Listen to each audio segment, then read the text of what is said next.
Before we dive into today's journey, have you ever experienced something strange while out camping? Share your story in the comments below, and let's build this haven of eerie campfire tales together. It wasn't my first job, and it sure as hell wasn't supposed to be my last, but something about that night didn't sit right from the beginning. Maybe it was the silence on the dispatch call, or the way the wind howled across the San Rafael desert, as if it knew something I didn't. I should have listened to that instinct, the one that makes your gut twist and your hands clench the steering wheel tighter than usual.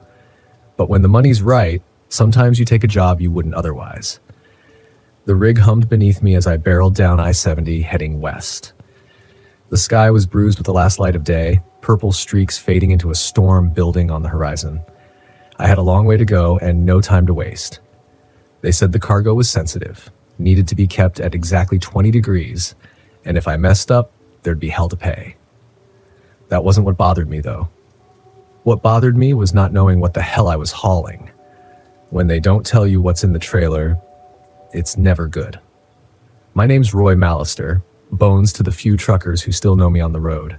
45 years old, and I've spent the last 20 behind the wheel. The road used to be a kind of escape for me, a way to outrun the things I didn't want to face. But that was before Carol passed, before I let everything else fall apart, including my relationship with my daughter, Emily. Haven't talked to her in years, and I don't think about it much anymore. I'm good at avoiding things like that. But tonight, something felt different.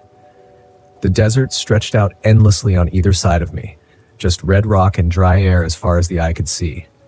I hadn't seen another car in miles, which was fine by me. The last thing I needed was distractions.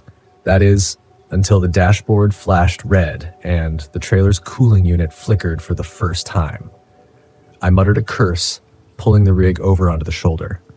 I cut the engine, grabbed my flashlight, and climbed out into the gathering dusk. The wind hit me hard, dust swirling around my boots as I made my way to the back of the trailer. I could hear the cooling unit working and stuttering like it was trying to fight off some kind of malfunction. Fumbling with the latch, I yanked open the back door and was greeted with a gust of frigid air. It smelled wrong in there, like cold metal and something decayed, the kind of smell that sticks in your nose and won't leave. I shined my light into the back, trying to figure out what was causing the problem. That's when I heard it, a soft tapping. No, not tapping, scratching. It was coming from the crate, a large wooden crate strapped down in the center of the trailer, covered in heavy chains. My heart started to pound in my chest, the kind of adrenaline spike that tells you to get the hell out of there. But my feet wouldn't move. I inched closer, flashlight trembling in my grip. The scratching got louder. The crate shifted just slightly, as though something inside was alive. "What the hell?" I whispered, backing away. I wasn't going to open it. Not in a million years. I slammed the trailer door shut and locked it tight, forcing myself to breathe slowly. Whatever was in that crate, I wasn't sticking around to find out. I was just supposed to get it from point A to point B, no questions asked. I climbed back into the cab, started the engine, and pulled back onto the road, telling myself I was imagining things. Maybe it was an animal, I thought, some government experiment or something. None of it mattered. All I had to do was deliver the damn thing. The radio crackled to life as I accelerated, and I jumped in my seat. Static. Then, through the fuzz, I heard something faint, a voice. A woman's voice. "Roy, why didn't you come back?" My heart stuttered. The voice sounded like Carol's. I smacked the side of the radio, trying to clear the signal, but the static only grew louder. The voice faded, replaced by an eerie, distorted country song, one I hadn't heard since she passed. It was one of her favorites. "No," I muttered, turning the radio off. This was just stress getting to me. The isolation, the weird cargo, and the fact that I hadn't slept in 2 days. That's all it was. That's what I told myself as I sped down that endless stretch of highway. But the farther I drove, the worse it got. The storm hit an hour later, and with it came the figures. I thought they were just shadows at first, shapes in the mist thrown up by the desert sandstorm. But as the wind howled and the sand lashed against the windshield, I could swear I saw them. People walking along the roadside. No, not people. Ghosts. Old men in trucker caps, women in long, flowing dresses, their faces pale and hollow, their eyes dark as the night. I gripped the wheel tighter, trying not to look. If I didn't look, they weren't real. That's how it works, right?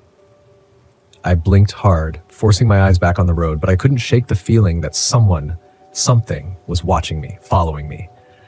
The trailer lurched hard, like something had slammed into the back of it. "What the hell?" I shouted, swerving the rig as I fought for control. My headlights cut through the dust, illuminating the desolate highway, but there was nothing there. Nothing but empty miles. The trailer shook again, then came the knocking, loud, rhythmic, like someone was pounding on the inside of the crate. I could feel the hairs on the back of my neck stand up. I was done pretending it was nothing. I was done lying to myself. I had to stop. I had to see what was in that crate. I pulled the rig to the side of the road again, hands trembling as I jumped out of the cab. The wind whipped sand into my face, stinging my eyes, but I didn't care. I grabbed a crowbar from the toolbox and made my way to the back of the trailer. The knocking hadn't stopped. It was louder now, more urgent. With a deep breath, I unlocked the trailer and threw the doors open. The cold hit me again, but this time it wasn't just the refrigeration. There was something wrong about it. The air inside was thick, oppressive, like it was pressing down on me. I raised the crowbar, jammed it under the lid of the crate, and pried it open. And then everything stopped. The wind, the knocking, even the pounding of my own heart. Inside the crate, nestled in layers of straw and old cloth, was something small. It looked like a statue, a human skull, but blackened, with strange symbols carved into the bone. It seemed to pulse, like it was alive, like it was breathing in time with me. And then the whispers started, not from the radio this time, but from the skull itself. Voices swirling in my head, speaking in languages I couldn't understand. But one voice stood out, one voice I knew, Roy. I stumbled back, my heart racing as the skull began to glow with a faint, sickly light. The voices grew louder and the wind picked up again, howling around the trailer. I slammed the crate shut and bolted the door. I didn't care what they said. I didn't care what I'd seen. I was getting the hell out of there. I threw the crowbar into the cab, jumped behind the wheel, and floored it. The trailer lurched behind me as I tore down the highway faster than I'd ever driven in my life. The storm whipped around me, and through the swirling dust, I could see them again. The figures. They were closer now, standing on either side of the road, their eyes following me. Some of them looked familiar, faces I'd seen on the road before, long dead truckers, friends.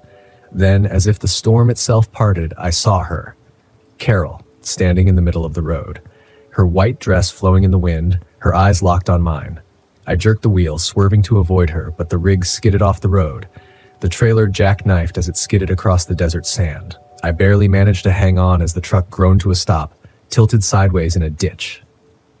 Silence. I sat there for a long time, staring out into the empty desert, trying to breathe. The storm passed, but I knew it wasn't over. I reached for my phone. No signal. No way out. And then, just as the last light faded from the sky, I saw her again. Carol walking slowly toward me. Her face pale and cold, her eyes filled with something I couldn't understand. "Roy," she whispered, her voice soft but clear in the stillness.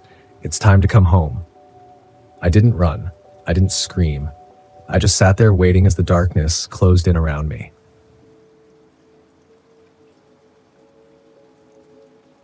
You get used to the rhythm of the road after a while, the hum of the engine beneath you, the steady pull of the truck, the highway stretching out like a never-ending ribbon. It's a kind of solitude I've come to appreciate over the years. I'm Ben Grady, though most folks call me Bear on account of my size, and I've been behind the wheel for a long time. Trucking's simple. You pick up a load, drop it off, and keep moving. That's what I liked about it. But this job was different from the start. I'd picked up the trailer in Chicago. The client was a slick, suited guy, one of those corporate types, barely even looked at me as he handed over the papers. "Keep the trailer locked," he said like it was the most natural thing in the world. "No stops, no questions." I should have known something was off. The pay was double the usual rate, too good for a straightforward haul across I-80 to Salt Lake City. But I was behind on bills, and after the divorce, well, you don't say no to easy money.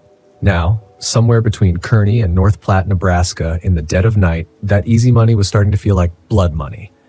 The road was empty, save for the occasional distant glow of farmhouses, but otherwise it was just me, my rig, and miles of flat highway, nothing but darkness ahead and behind.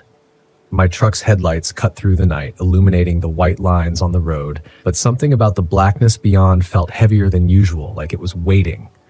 I tried not to think too hard about it. Just keep driving, get to Salt Lake, drop the load, and forget about it. Simple. But then the first strange thing happened. The truck's temperature gauge started going haywire, flipping between cold and hot so fast I thought it was broken. First, the cab was freezing, then it was sweltering, all within minutes. I pulled over onto the shoulder, popped the hood, and checked the engine. Everything looked fine. I chalked it up to a glitch in the electronics. These rigs are built to last, but every now and then something acts up. Satisfied I wasn't about to fry the engine, I climbed back in. But as I settled into the driver's seat, I heard it, a soft thump from the trailer. I froze, my hand halfway to the ignition. It was faint, but there was no mistaking it. Something had moved in the back. I forced myself to breathe slowly. It's nothing, probably just the cargo shifting. Hell, I didn't even know what was in there, but heavy loads can settle like that. Still, a knot twisted in my gut. It was too quiet, too deliberate. For a second, I thought about checking the trailer, but the client's voice echoed in my mind. Keep it locked. No stops, no questions. Fine. I wasn't going to ask any questions, and I sure as hell wasn't going to break the lock. I fired up the engine and got back on the road, but the tension lingered. The temperature gauge flickered again. I adjusted the air vents, trying to ignore the unease creeping up my spine. A few miles down the highway, the radio crackled to life. I nearly jumped out of my seat. "Ben," a voice whispered through the static. I stared at the CB, my heart hammering in my chest. I hadn't heard another trucker's voice all night. The road was dead empty. The voice on the radio, though, it wasn't a trucker. It was my voice. I grabbed the mic, my knuckles white around it. "Who the hell is this?" The static fizzled, then came back stronger, hissing and popping in my ears. "Ben, you need to stop."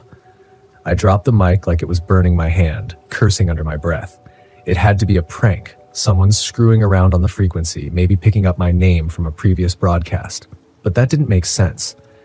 The only chatter I'd had was hours ago, and I hadn't said much more than where I was heading. As I stared at the radio, a chill crawled over me. Then the trailer thumped again, louder this time. I jerked my eyes to the side mirror, half expecting to see something clawing its way out of the trailer. But all I saw was the dark outline of the rig behind me, its taillights glowing faintly in the blackness. Another thump, followed by a low scratching sound like nails on metal. That was it. I couldn't take it anymore. I was getting out and checking the damn thing. To hell with the lock. Maybe the cargo had shifted, maybe there was an animal in there. I didn't care. I just needed to know. I pulled over again, this time in the middle of nowhere. The road was surrounded by nothing but fields and distant silos. I climbed out of the cab, the cold night air biting at my skin, and grabbed the key from my pocket. As I approached the back of the trailer, the scratching grew louder, more frantic. Whatever was in there, it was alive. I unlocked the heavy padlock, my heart pounding in my ears, and swung open the doors. The smell hit me first. Not the musty smell of old cargo, but something far worse. A stench of decay, like something rotten in the dark. My stomach churned, but I lifted my flashlight and pointed it inside. For a moment, I thought the trailer was empty, but then I saw it. At the far end of the trailer, hunched in the shadows, was a figure.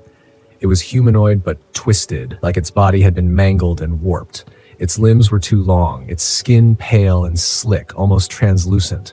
The thing was huddled against the wall, its back to me, but I could hear it breathing, shallow and rapid. "What the hell?" I whispered, stepping back, the beam of my flashlight shaking. The thing turned its face, if you could call it that. It was a mess of raw red flesh, eyes sunken deep into its skull, staring at me with a mix of hunger and desperation. Its mouth opened in a wet, gaping maw, and I heard a low, guttural hiss escape its throat. I stumbled backward, nearly dropping the flashlight. My body screamed at me to run, to get the hell out of there, but my feet were frozen to the spot. The creature moved, its elongated limbs unfolding as it dragged itself toward me. Each step was punctuated by the sickening sound of its flesh scraping against the metal floor. I didn't think. I just slammed the trailer door shut and fumbled with the lock. My fingers trembled so hard I could barely get it secured. The thing inside let out a shriek, a sound so unnatural, so piercing, it felt like it was burrowing into my skull. I stumbled back to the cab, my legs shaking beneath me, and jumped inside, slamming the door shut behind me. For a moment, I just sat there, my breath coming in ragged gasps. What the hell had I just seen? What had they put in my truck? I knew I couldn't stay parked on the side of the road, not with whatever that thing was still inside. I had to move, get away from here. But I also knew I couldn't drive that thing to Salt Lake. No way. Whatever was in the back of my trailer, it wasn't going to make it to its destination. I grabbed the CB mic again, my hand shaking. "This is Ben Grady." I hesitated, glancing in the side mirror, half expecting to see the creature clawing its way out. "I need help. There's something in my trailer." Static. Then, through the crackling noise, I heard it again. "Ben, you need to stop." My voice, clearer this time, like it was coming from right beside me. I slammed the mic down, shifting into gear and pulling back onto the road. I didn't know where I was going anymore. Just away. Away from that thing. Away from whatever nightmare I'd gotten myself into. As I sped down the highway, the temperature gauge flickered again, this time dropping into the red. The cab grew colder. My breath was visible in the air, and I could hear the trailer groaning behind me. The thing inside was still moving, still scratching, trying to get out. The radio crackled one last time. "Ben, it's too late." I glanced at the dashboard. Every light was blinking. The engine sputtered as the temperature dropped even lower. I could feel the rig slowing, like the weight of the trailer was dragging it down, like whatever was inside was getting heavier by the second. And then the truck stopped dead in the middle of the highway. The engine cut out. The lights flickered before plunging me into complete darkness. I didn't move. I didn't breathe. The only sound was the soft, steady scratching from the trailer behind me. The door handle rattled. Something pressed against the cab from the outside. Its weight heavy enough to rock the truck. I didn't turn. I didn't want to see what was trying to get in, but I knew it wouldn't be long before the door opened. That's the last I remember. When they found me the next morning, the rig was empty. No sign of the trailer. No sign of the cargo. Just me, sitting in the cab, frozen stiff, my breath still fogging in the cold morning air. I never asked what happened to the trailer. Some things are better left locked away.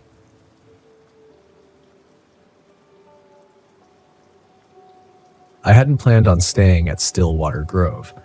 The campground wasn't even marked on my map, just a small patch of green near the edge of Ocala National Forest. But as I drove down the empty forest road, I saw the sign. Old, weathered wood with the words Stillwater Grove Campground carved into it. It felt like an invitation, one I couldn't resist.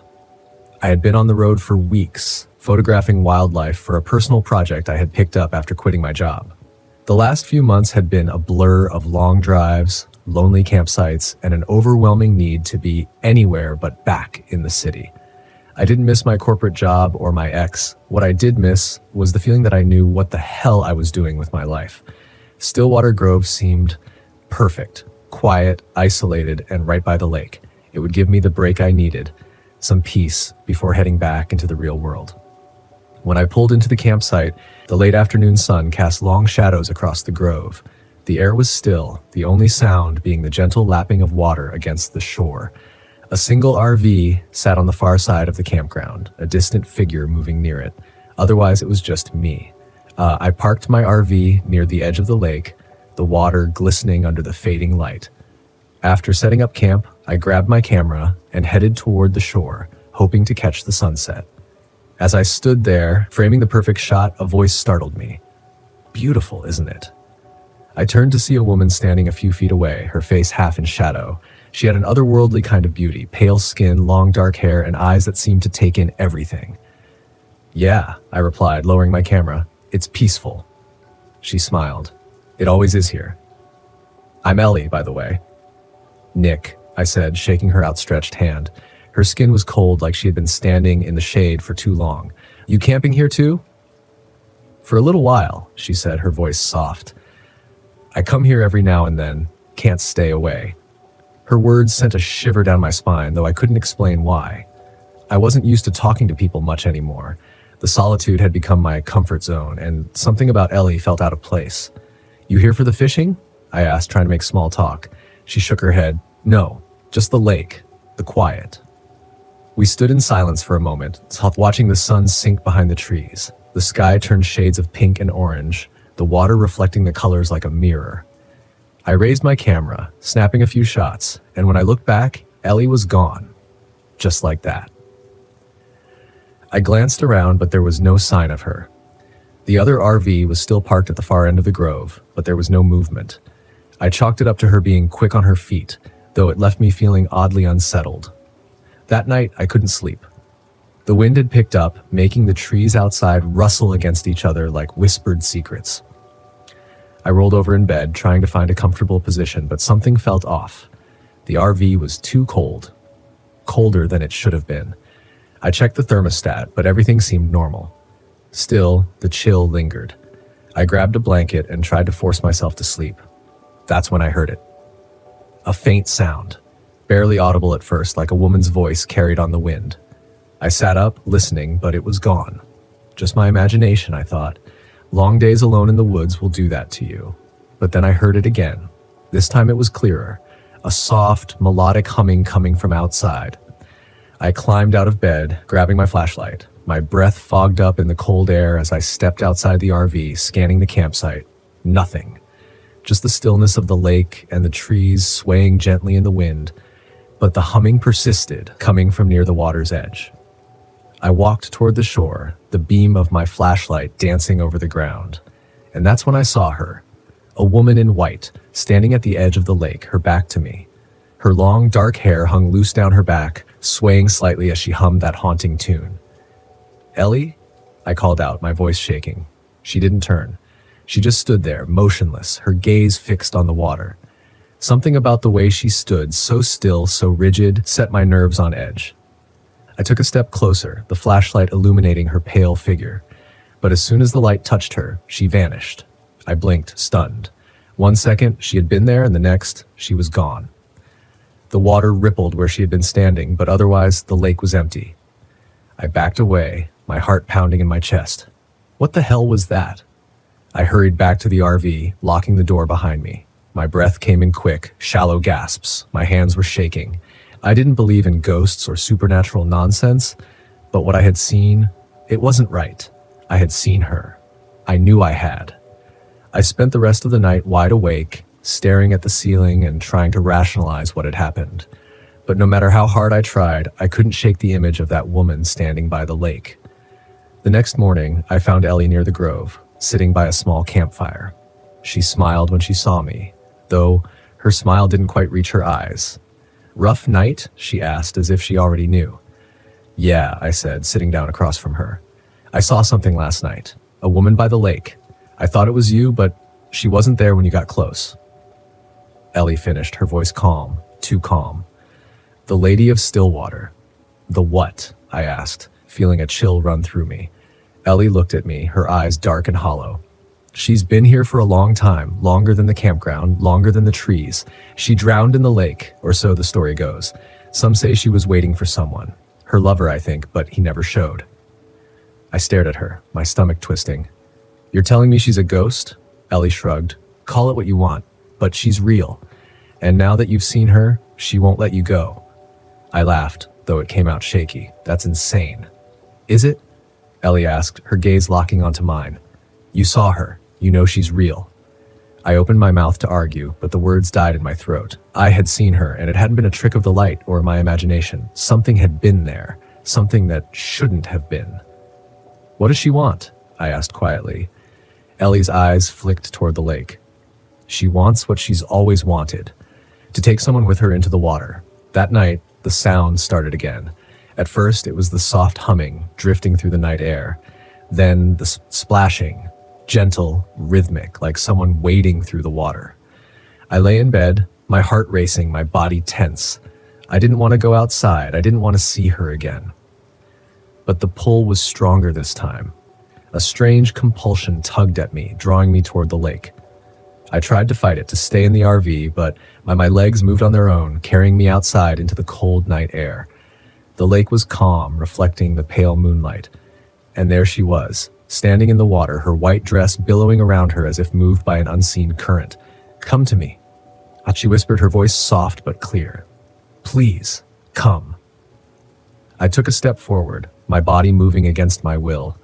The water lapped at my shoes, and I could feel the cold seeping into my skin. "Come with me," she said again, her voice almost pleading now. "I've waited so long." I fought to resist, to break free from whatever force was drawing me in. But my feet kept moving, the water now up to my knees, freezing cold. I could feel the pull of the lake, the weight of the water dragging me down. Suddenly, a hand grabbed my arm, yanking me back with such force that I stumbled onto the shore. Ellie stood beside me, her face pale, her grip strong. "You have to leave," she said, her voice urgent now, "before it's too late." I looked back at the lake, but the woman was gone. The water was still, as if nothing had happened. "What the hell is happening?" I gasped, my breath coming in shallow bursts. Ellie's expression was grim. "She's marked you now. If you stay, she'll take you. You have to go." I didn't argue. I packed up my things, my hands shaking, adrenaline coursing through my veins. Within minutes, I was back in the RV, starting the engine and pulling out of the campsite as fast as I could. As I drove away, I glanced in the rearview mirror. Ellie stood at the edge of the grove, watching me go, her face unreadable. And behind her, just barely visible in the mist, was the Lady of Stillwater. Her pale eyes followed me, waiting for me to return. I didn't look back again. There's a peace you find on the road late at night when the only thing lighting your way is your own headlights slicing through the dark. No noise, no distractions, just you, the hum of the engine, and the endless stretch of asphalt. That's why I love it out here. There's no mess, nothing like the life I left behind, just the road. My name's Lucas Turner, but most folks call me Lucky. It's an old nickname from when I used to get myself out of sticky situations, both on and off the road. I guess I've lived up to it, though I've never been one for superstition. If you stay calm and keep moving forward, things usually work out. But that night on Route 2, the nickname didn't feel so fitting anymore. I'd left Seattle earlier that day, hauling a load of electronics to a distribution center in North Dakota. A long stretch of mostly empty highway lay between me and the drop-off, but I didn't mind. It was a quiet night, just the way I liked it. No cars, no people, just the stars overhead and the empty plains around me. The deeper I drove into Montana, the quieter it got. Nothing but the hum of my rig and the occasional flicker of static on the CB. But somewhere along that desolate stretch of US Route 2, the static changed. It wasn't just background noise anymore. It started to sound something trying to break through, a faint voice hidden in the distortion. I adjusted the dial, trying to clear it up, but all I got was more static. After a few minutes, the voice faded, and I figured it was just some distant radio chatter from a passing trucker. I wasn't tired yet, but I was getting there. I hadn't slept much since the divorce, and nights like this, long and quiet, always gave me too much time to think. Sometimes you drive to outrun what's on your mind. Problem is, it's always waiting for you when you stop. Just as I was about to switch the CB off and turn up my music, the radio crackled to life again. This time, the voice was clearer, a low monotone that made the hair on the back of my neck stand up. 7-52, it said, repeating the number slowly like it was reading coordinates. I grabbed the mic and keyed up. "This is Lucky Turner, eastbound on Route 2. You got a copy?" Nothing, just static. Then the voice again, quieter this time. 7-52, you need to stop. I frowned, the words sending a chill through me. I hadn't heard anyone nearby on the CB all night, so where the hell was this coming from? I glanced at the GPS out of habit, but it showed nothing unusual, just the straight road ahead. I kept driving, trying to shake off the unease. About an hour later, the same numbers came through again. But this time, it wasn't just numbers. "Lucas." I slammed on the brakes, pulling over to the side of the road so fast the rig shuddered beneath me. The voice had said my name. I cut the engine, my heart racing. The radio was dead silent now, nothing but the low hum of static like the voice had never been there at all. I rubbed my hands together, trying to calm down. It had to be some kind of weird signal bounce, maybe from a nearby base, old military broadcasts or something. That happens sometimes out here. Still, I couldn't shake the feeling that something was off. I stepped out of the cab, needing to clear my head, and breathed in the cold, crisp night air. The road was dead empty. Nothing but flat plains and dark woods on either side. No headlights, no signs of life. I walked around the truck, stretching my legs, telling myself it was just fatigue playing tricks on me. But when I glanced down the road, I saw a pair of headlights in the distance. At first, I thought it was another trucker, but the lights didn't seem to be moving. They just sat there. I watched for a minute, waiting for the truck to approach, but it never did. The lights stayed exactly where they were, flickering slightly in the dark. Something about them didn't feel right. It was like they were watching me. "Don't be an idiot, Lucky," I muttered to myself, climbing back into the cab. But as I settled into the driver's seat and fired up the engine again, I couldn't shake the feeling that those lights were still there, even as I pulled away. I pushed the truck hard, wanting to put some distance between me and whatever was behind me. But the farther I drove, the more the radio interference grew. It was subtle at first, just little bursts of static. But then it got louder, and within that static, I could hear it again. "Lucas, 7252. I checked the mirrors, my heart hammering in my chest. That's when I saw the convoy. 3 trucks, old military rigs by the look of them. They were in a tight formation, following about 100 yards behind me. I hadn't passed them on the road, hadn't seen them pull out from anywhere. They were just there, like they'd appeared out of nowhere. My grip tightened on the wheel. I had 2 options: stop and let them pass, or keep going and pretend like nothing was wrong. My gut told me to keep going, but no matter how fast I drove, the trucks stayed right behind me, their headlights burning bright in the dark.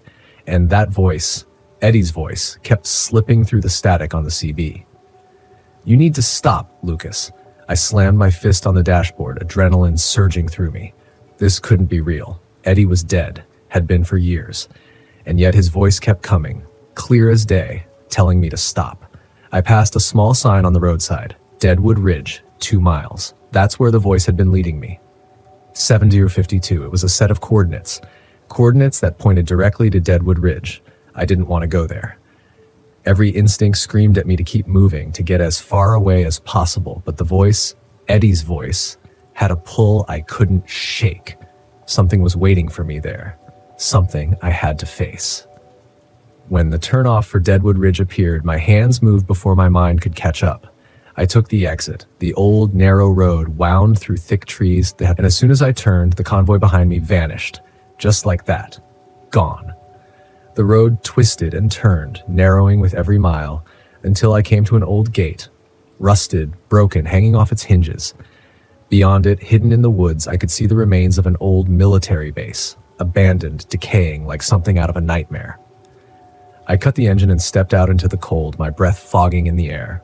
The place was silent. The only sound was the wind whistling through the trees. My gut told me to leave, but my feet kept moving, pulling me toward the base. Inside the fence, I found an old radio tower. Its rusted skeleton still stood against the night sky. At the base of the tower, there was a small building, just a single room, the door hanging open. I stepped inside, my boots crunching on the broken concrete, and that's when I saw it. An old military radio still running, its dials glowing faintly in the dark. The static from the CB was coming from here, filling the room with that same eerie hum I'd heard on the road. And then, from the radio, Eddie's voice again. "Lucas, it's time to stop." The temperature dropped sharply, and I felt something behind me, something watching. I turned, and there he was, Eddie, standing in the doorway, just as he had been the day he died. His eyes were hollow, his face pale, his expression blank. I froze, my heart pounding in my chest. "Eddie." He didn't respond, just stared at me, unmoving. "I'm sorry," I whispered, the words choking out of me. "I should have been there. I should have." Eddie's face twisted, his mouth opened in a silent scream, and suddenly the radio exploded in a burst of static. The air around me felt heavy, like it was pressing down on my chest, and I staggered back, my pulse racing. "Lucas," Eddie's voice rasped from the radio, distorted and wrong. "Stop now." The lights in the building flickered, and for a moment, everything went black. When they came back on, Eddie was gone. The radio was silent. I didn't wait for an explanation. I bolted out of the building, ran back to the truck, and peeled out of there as fast as I could. The engine roared as I tore down the road. I didn't look back. Didn't check the mirrors. I just drove.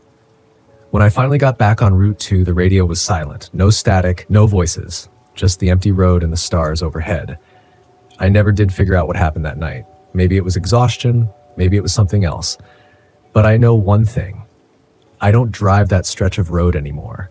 Whatever was out there, whatever was calling me to that place, it's something best left alone. Some things, once you hear them, never stop echoing.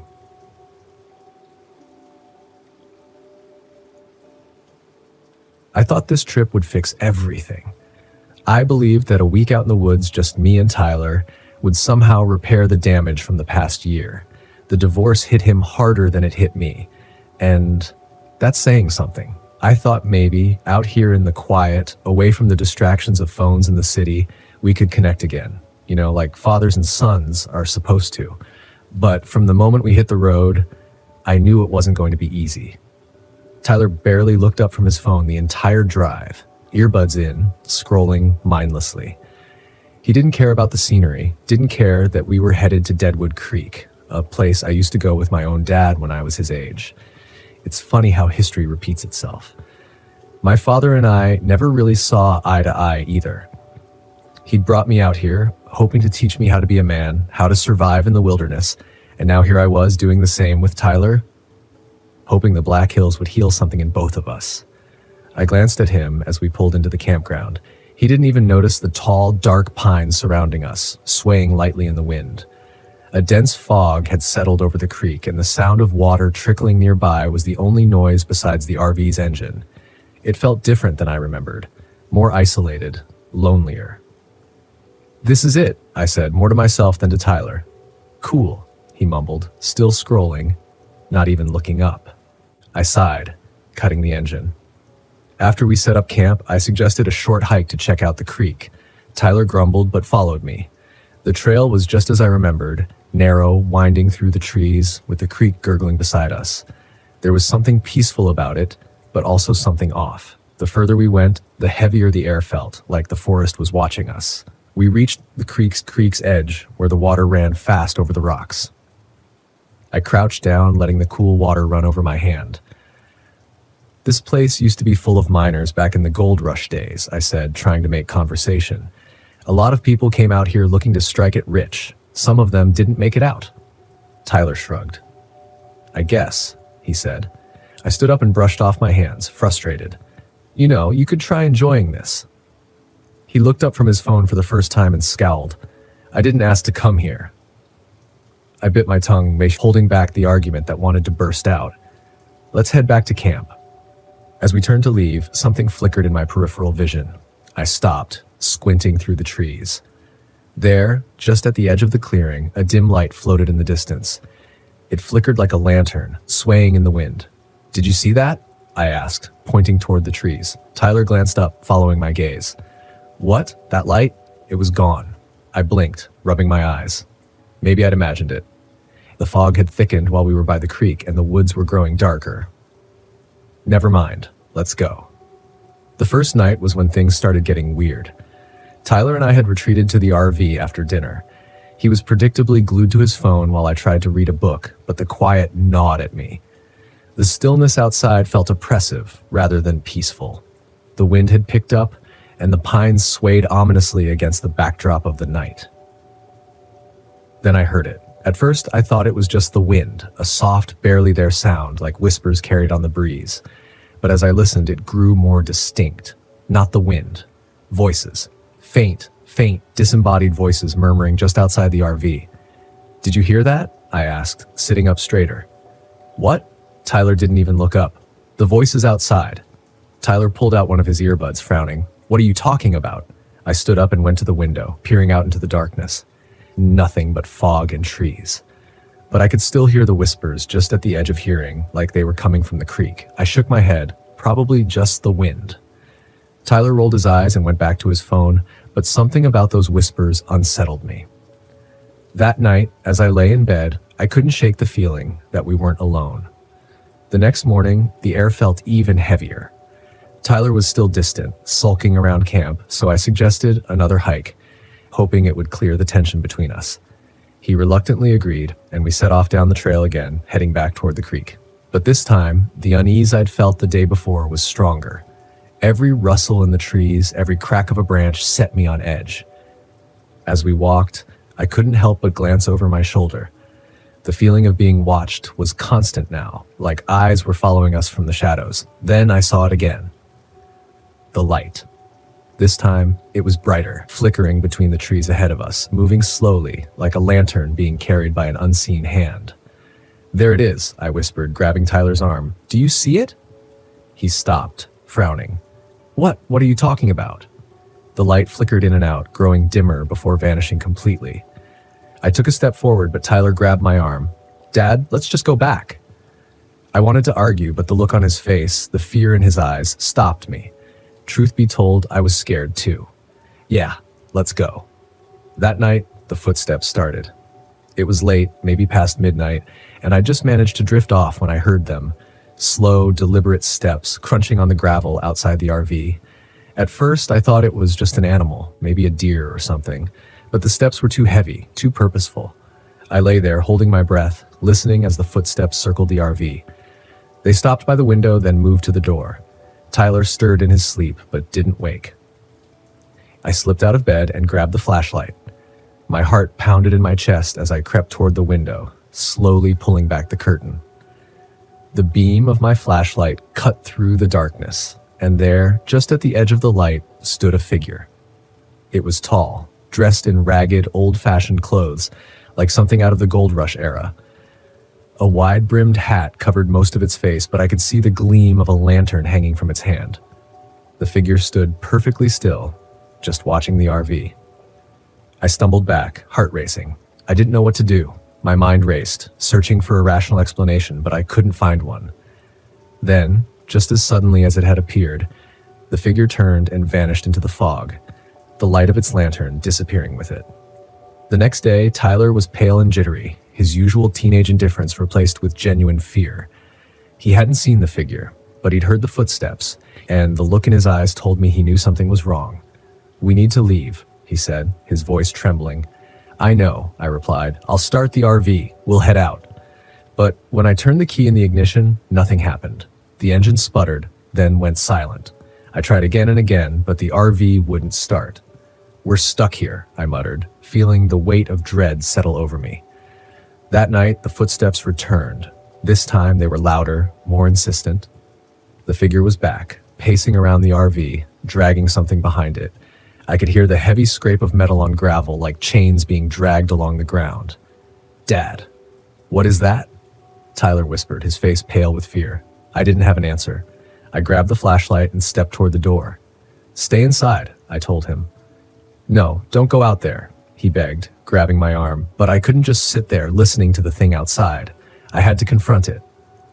I opened the door and stepped out into the cold night. The figure was there, standing by the creek, its lantern casting an eerie glow over the water. It didn't move as I approached, just watched me with shadowed eyes. "What do you want?" I shouted, though my voice trembled. "What are you?" The figure didn't respond. Instead, it slowly lifted its arm, pointing to the ground near the water's edge. There, half buried in the mud, was an old, rusted gold pan. I didn't understand at first, but then it hit me. The legend, the miner's ghost protecting his lost fortune. I knelt down, my hands trembling, and lifted the pan from the mud. As soon as I touched it, the figure vanished. The footsteps stopped. The whispers and the wind fell silent. The air was lighter. The oppressive weight lifted. I stood there for a long time, holding the gold pan, my mind racing. Then, without looking back, I turned and went back to the RV. The next morning, the RV started without a hitch. We left Deadwood Creek behind, and neither of us spoke about what happened. But as we drove away, I couldn't help but glance in the rearview mirror, half expecting to see the figure watching us from the trees. I didn't, but I knew, deep down, that something had happened out there. Something I couldn't explain. Something I would never forget. And maybe, just maybe, Tyler and I would be okay.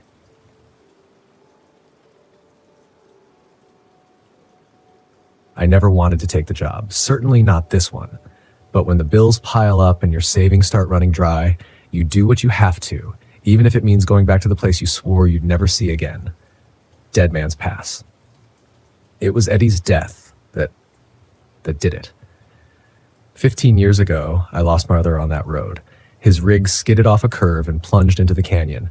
I was driving a mile behind him when it happened, saw the whole thing through my windshield like a damn nightmare unfolding in slow motion. I've never been the same since. I never could forgive myself for not doing more, not being there to help. That's how it goes in this life. You haul, you drive, you move forward, keep the past in the rear view. But it's never that simple, is it? I'm Hank Collins, but most people on the road know me as Rusty. Maybe it's the hair going gray, or maybe it's just the wear and tear of 30 years behind the wheel. I've spent most of my life running rigs, hauling everything from livestock to construction equipment. This time, I was hauling heavy machinery for a mining outfit in Utah. Easy enough, or so I thought. The cargo didn't bother me. What bothered me was the Route 163 through the heart of Monument Valley and then up through Dead Man's Pass, the very stretch of road where Eddie lost his life.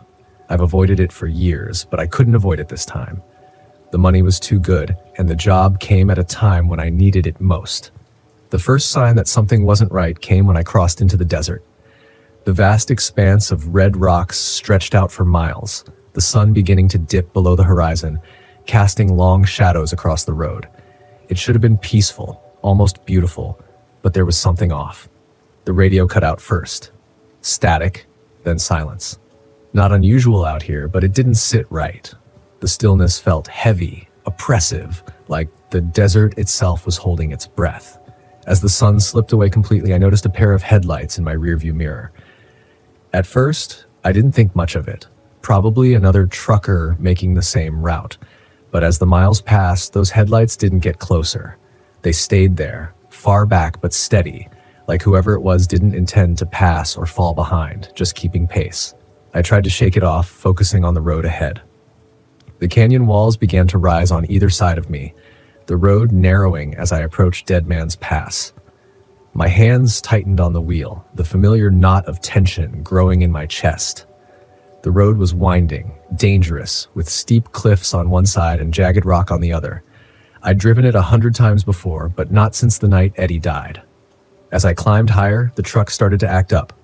First, it was the brakes. They began to make a grinding noise that sent vibrations up through the cab. They were new, serviced just a week ago. No reason they should be failing. Then the engine sputtered. Just once, but enough to make my heart jump. "Come on, Rusty," I muttered to myself. "Just keep moving, 1 mile at a time." But the truck didn't listen. The headlights behind me were still there, never getting any closer, never fading away. Something about it gnawed at me, a slow realization creeping in. I knew that truck. It was Eddie's. It couldn't be. Of course, Eddie's truck was a wreck at the bottom of the canyon, rusted and forgotten. But the make, the model, even the busted left headlight, it was all the same. And it was following me. I turned up the CB, hoping for some noise to drown out my thoughts, but all I got was static. My hands were sweating now, the wheel slick beneath my fingers. The canyon walls seemed to press in tighter as I reached the most dangerous curve, the very spot where Eddie went over the edge. My foot eased off the gas, but then the CB crackled to life and a voice broke through the static. "Rusty, Hank, you got to stop." I nearly jerked the wheel in shock. I knew that voice. It was impossible, but I knew it. It was Eddie. "Eddie," I whispered, even though I knew there was no way it could be real. I fumbled with the radio, trying to clear the signal, but the voice only grew louder, swallowed by the hiss of static. "Rusty, you got to stop. You can't make the same mistake." I was losing my mind. That's what this was. That's what this was. Too many years on the road, too many ghosts haunting me. That's all it was. But then the truck sputtered again. The grinding in the brakes got worse. I could feel the whole rig shudder as I tried to slow down, but the brakes weren't responding. I pumped them hard, but nothing. The curve was coming up fast, and I knew I wouldn't make it if the brakes didn't hold. "Damn it!" I shouted, yanking the wheel hard to the right, pulling off onto the narrow shoulder. The truck screeched to a stop, just inches from the cliff's edge. For a long time, I sat there, heart pounding, staring at the drop below. The canyon stretched out beneath me, a black abyss swallowing the last traces of daylight. My breathing was ragged, my hands shaking, and then I saw it. Eddie's truck was still there, sitting on the road behind me, headlights glowing dimly through the dust. But now I could see it wasn't just a truck. The rig was mangled, twisted, just like it had been after the accident. The front end was smashed in, the cab crumpled, the windshield shattered, and standing next to it was Eddie. I blinked, rubbed my eyes, but he didn't disappear. He was there, as clear as day. His face was pale, gaunt, eyes hollow, but it was him. He was looking right at me. I stumbled out of the cab, my legs shaking beneath me. I didn't know what I was doing, didn't know what I expected to happen, but I had to get closer. I had to see Eddie. My voice cracked as I took a step toward him. How are you?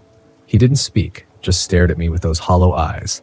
Then slowly he raised a hand, pointing down the canyon. I followed his gaze, my heart pounding in my chest. That's when I saw it, the wreckage of his truck lying at the bottom of the canyon, just as it had been all those years ago. "No," I whispered. This can't be real." Eddie's voice echoed in my mind, though his lips didn't move. "You gotta stop, Rusty. You gotta stop running." I fell to my knees, the weight of everything crashing down on me. I had run from this for so long, buried it deep, but now there was no escaping it. Eddie wasn't here for revenge. He wasn't here to haunt me. He was here because I'd never let him go. "I'm sorry," I choked out, tears burning my eyes. "I'm sorry, Eddie. It was my fault. I should have listened. I should have stopped." The wind howled through the canyon, and for a moment, it sounded like Eddie was speaking again. But this time, it wasn't a warning. It was forgiveness. "I never blamed you, Rusty," his voice whispered, softer now, like it was being carried away by the wind. "But you gotta forgive yourself." The headlights of Eddie's truck flickered once, then went out. The figure standing beside it began to fade, dissolving into the dust and shadows of the canyon. And then he was gone. I sat there on the edge of the road, staring down into the canyon where my brother's truck had fallen. The air was still. The only sound, the soft hum of the desert wind. I didn't know how long I sat there, but when I finally got to my feet, something had shifted inside me. The guilt was still there, but it wasn't crushing me anymore. It wasn't tearing me apart from the inside. I could breathe again. I climbed back into the cab and started the engine. The truck roared to life, and the brakes responded this time, smooth and steady, as I pulled back onto the road. I glanced in the rearview mirror one last time. There was nothing there. No truck, no headlights, just empty miles of desert behind me. I smiled a sad, tired smile. It was time to stop running, time to go home. As I drove through Dead Man's Pass, the echoes of the past faded into the night, leaving only the road ahead.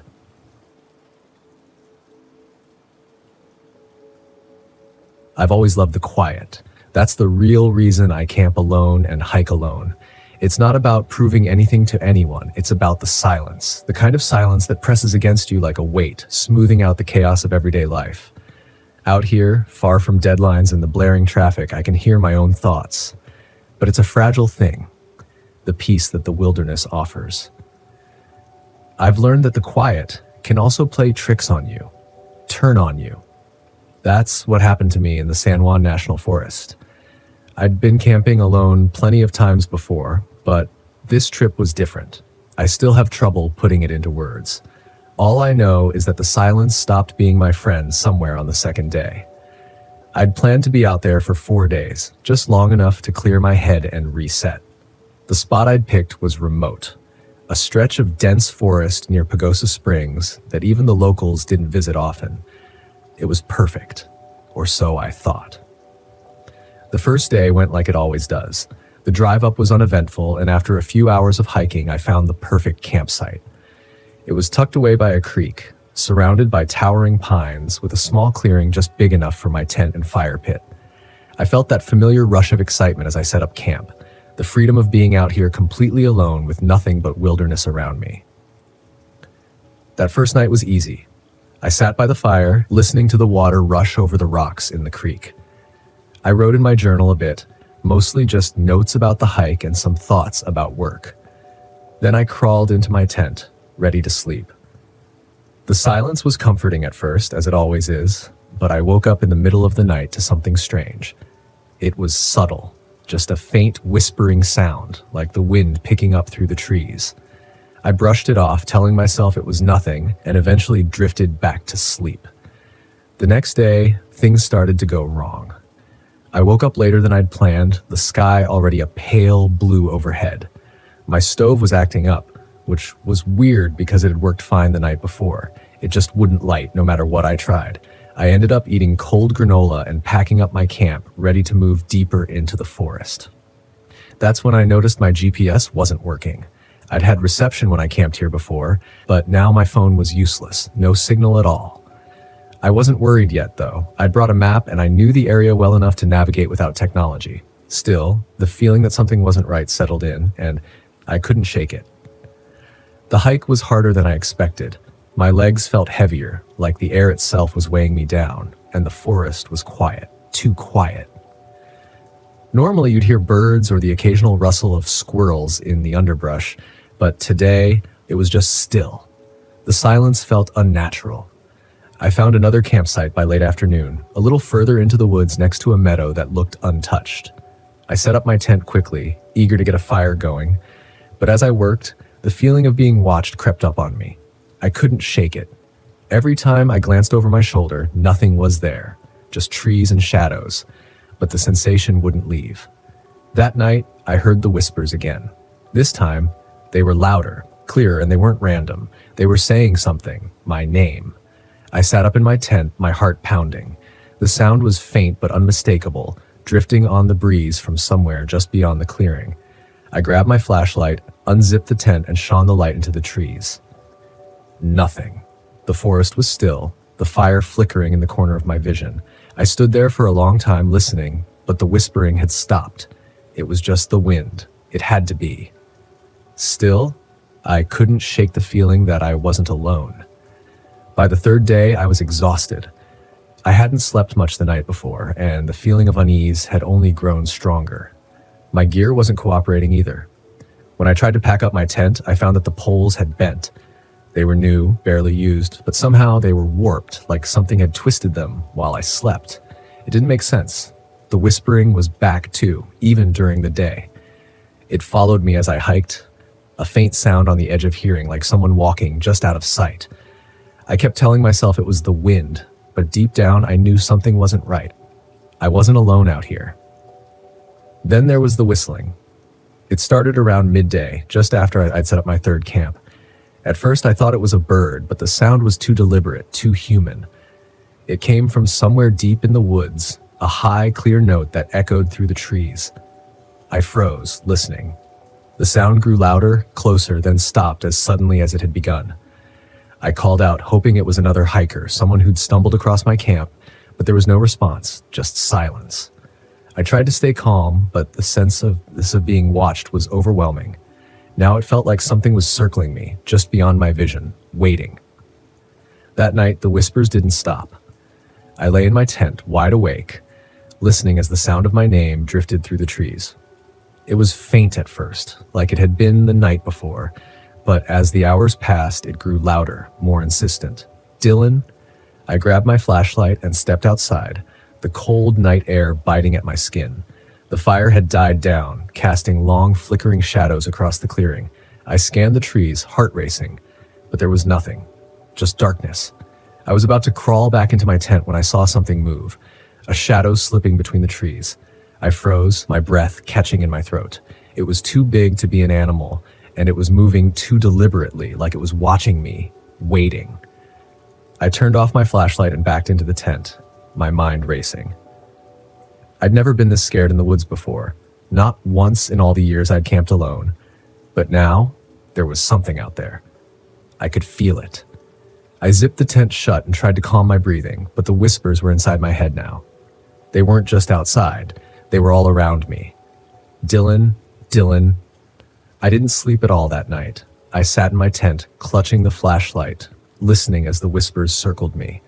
Sometimes it sounded like one voice, sometimes several, but it was always the same soft, insistent calling of my name. By dawn, I couldn't take it anymore. I packed up my gear as quickly as I could, my hands shaking. I didn't care where I was going anymore. I just needed to get out of these woods. But as I started hiking, the whistling began again. This time it was closer, following me like something was walking just behind me, whistling a slow, eerie tune. I didn't stop to look. I didn't want to see whatever it was. I just kept walking faster and faster until I was practically running down the trail. But then I heard it, the unmistakable sound of footsteps behind me. I froze, heart pounding in my chest, and slowly turned around. There, standing just at the edge of the clearing, was a figure. It was tall and thin, its skin pale and stretched tight over its bones. Its eyes were hollow, and its lips were curled into a grin. It stood there, staring at me, its head cocked to the side as if amused. I couldn't move. I couldn't breathe. The whistling had stopped, and now there was only silence. A silence so thick, it pressed down on me like a weight. The figure didn't move. It just stood there watching me, waiting. I don't know how long I stood there, frozen in place, but eventually I turned and ran. I ran until my legs burned and my lungs felt like they were going to burst. I didn't stop until I reached the trailhead where my car was parked. When I finally looked back, the figure was gone. I never told anyone what happened in the San Juan National Forest. Not really. I tried to explain it to myself 1,000 different ways. Exhaustion, anxiety, maybe even altitude sickness. But none of that explains the whispers or the whistling or the figure that watched me from the trees. I haven't been camping since.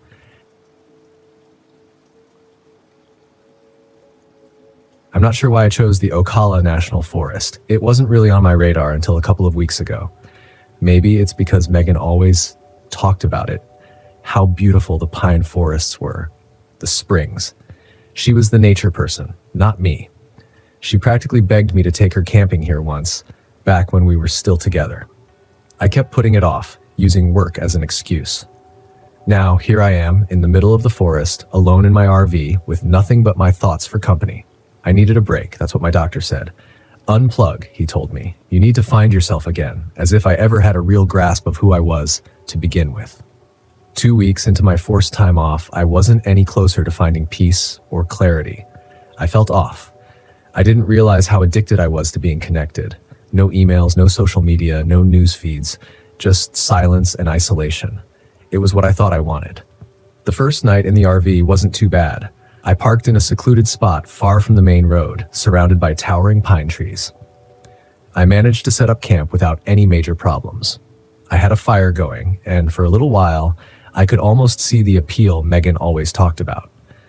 There was something peaceful about the forest, about the stillness.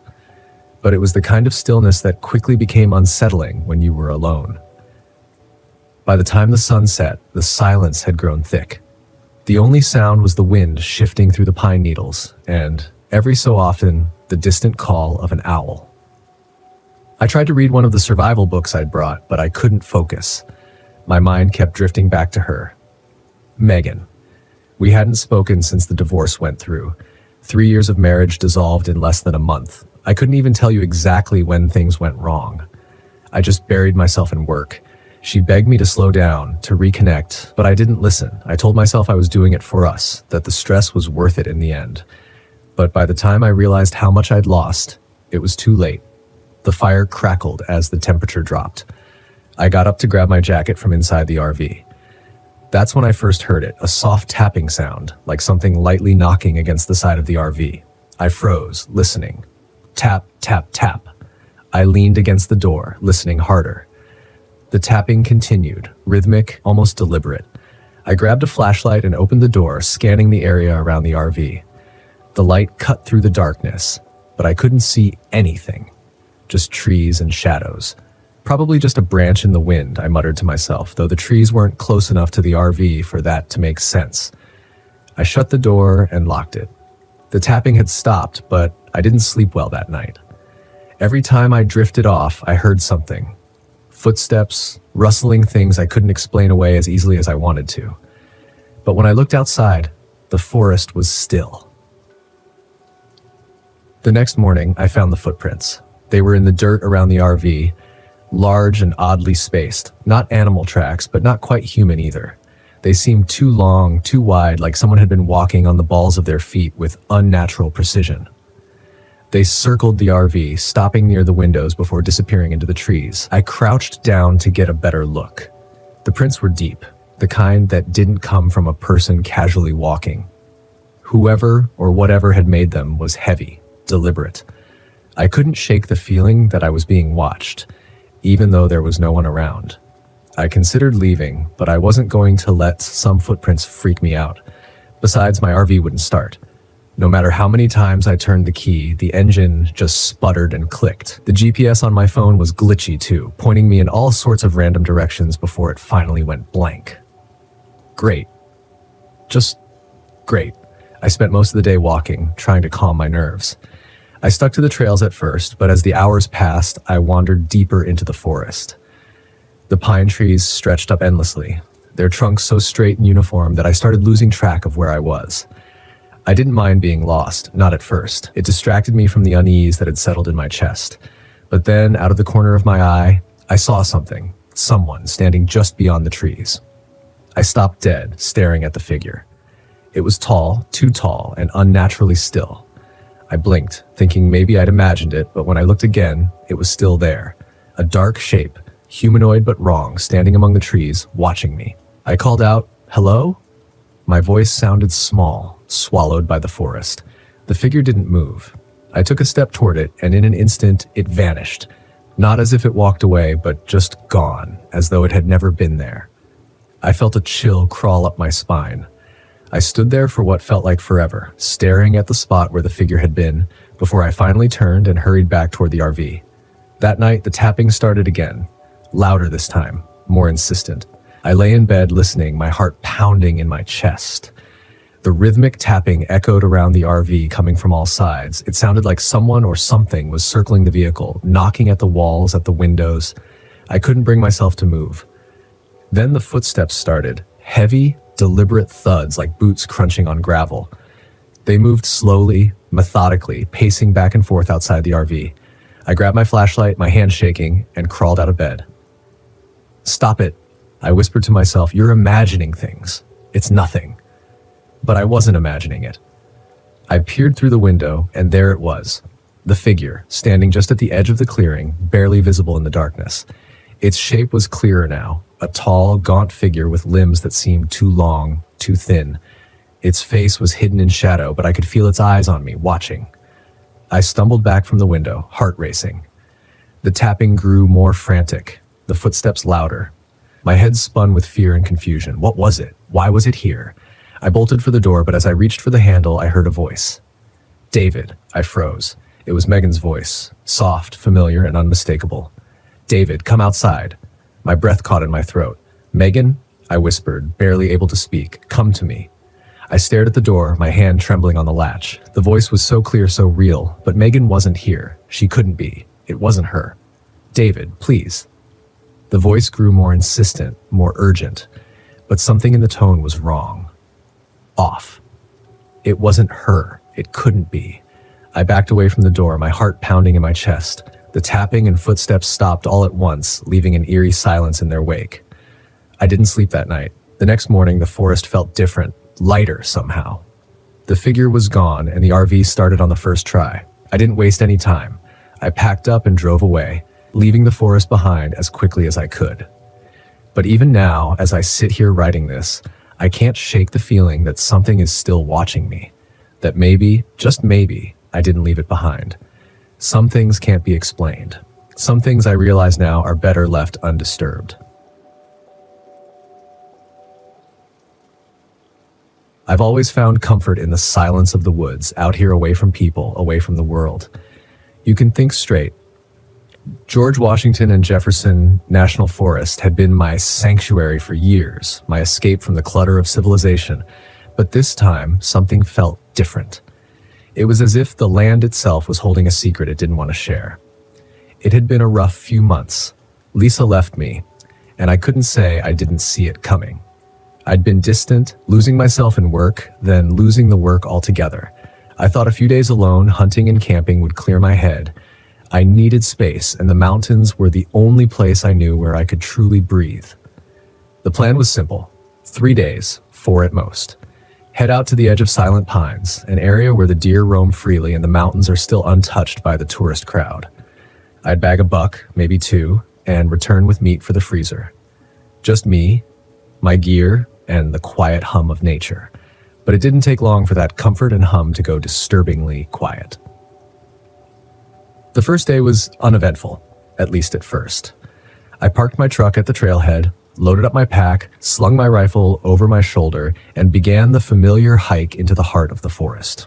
My boots crunched over the leaf-covered trail as I climbed higher, the dense trees closing in around me. The fresh mountain air was cool, the perfect kind of crisp that made you feel alive, but something was off. I noticed it halfway through the hike. The usual sounds of the forest, the birds, the rustle of small animals in the underbrush, were missing. There was only the sound of my own footsteps and the occasional creak of the trees swaying gently in the wind. I shook it off as nerves. It was always a little eerie out here in the deep woods, especially when you were alone. That was part of the appeal. I told myself it was just the tension I'd been feeling lately. Everything weighing on my chest, turning normal things into problems. I set up camp in the clearing near the stream I remembered from previous trips. The sun was starting to dip behind the mountain ridge, casting long shadows over the landscape. The fire crackled warmly as I cooked up some canned stew, sipping from a tin cup of lukewarm coffee, trying to push away the gnawing feeling that something wasn't quite right. It wasn't until later that night, after the fire had burned low and I was stretched out in my sleeping bag, that I noticed the first real sign: footsteps. At first, I thought it was just an animal. I mean, what else could it be? Deer? Maybe a raccoon? But it didn't sound like that. It sounded like someone walking, a soft, deliberate crunch in the leaves, moving slowly as if it was circling the camp. I lay still, holding my breath, listening intently. The steps grew closer, then stopped. I sat up slowly, reaching for the flashlight and rifle by my side. The firelight flickered dimly, casting long, jittery shadows around the clearing, but there was nothing there. I scanned the tree line, heart pounding harder than I'd like to admit. Nothing moved, just trees standing tall and silent, watching. Must have been the wind, I muttered, my voice shaky. I lay back down, my grip tight on the rifle. I'd always prided myself on being a tough, no-nonsense kind of guy, but something about those footsteps didn't sit right with me. It wasn't the sound itself, it was the feeling that came with it, like I was being watched. The next morning, things got worse. My water jug was gone. I thought I'd been careful about where I left it, but maybe I hadn't sealed it tight. Maybe an animal dragged it off during the night. I searched the area looking for signs of raccoons or coyotes, but all I found were footprints.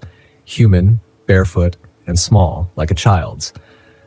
But what child would be wandering around the woods, miles away from the nearest road, in the dead of night?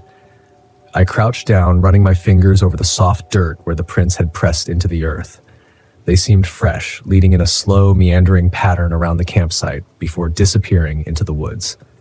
My skin crawled, a chill running down my spine as I stared at the tracks, my mind racing through every possible explanation. None of them made sense. By midday, I had convinced myself it must have been some local kids playing a prank. Maybe I'd stumbled into someone's turf without realizing it.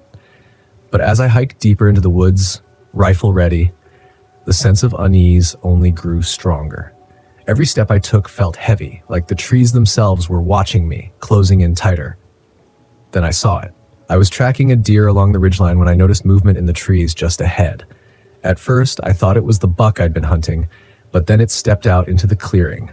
A figure, tall, hunched, and gaunt. Its body was draped in shadow, but I could see the faint outline of its pale, too long limbs, twisted in ways a man shouldn't be. And those eyes. 2 glowing yellow eyes, staring right at me. I froze, rifle raised, heart hammering in my chest. For a moment, we just stared at each other, the wind dead and still around us. The figure didn't move, didn't blink. It just stood there, watching me. "Who the hell are you?" I called out, my voice cracking in the silence. No answer. I swallowed hard and took a step back. The figure disappeared into the trees as silently as it had appeared. My hands were shaking, the rifle's barrel wobbling as I lowered it, my breath coming in ragged gasps.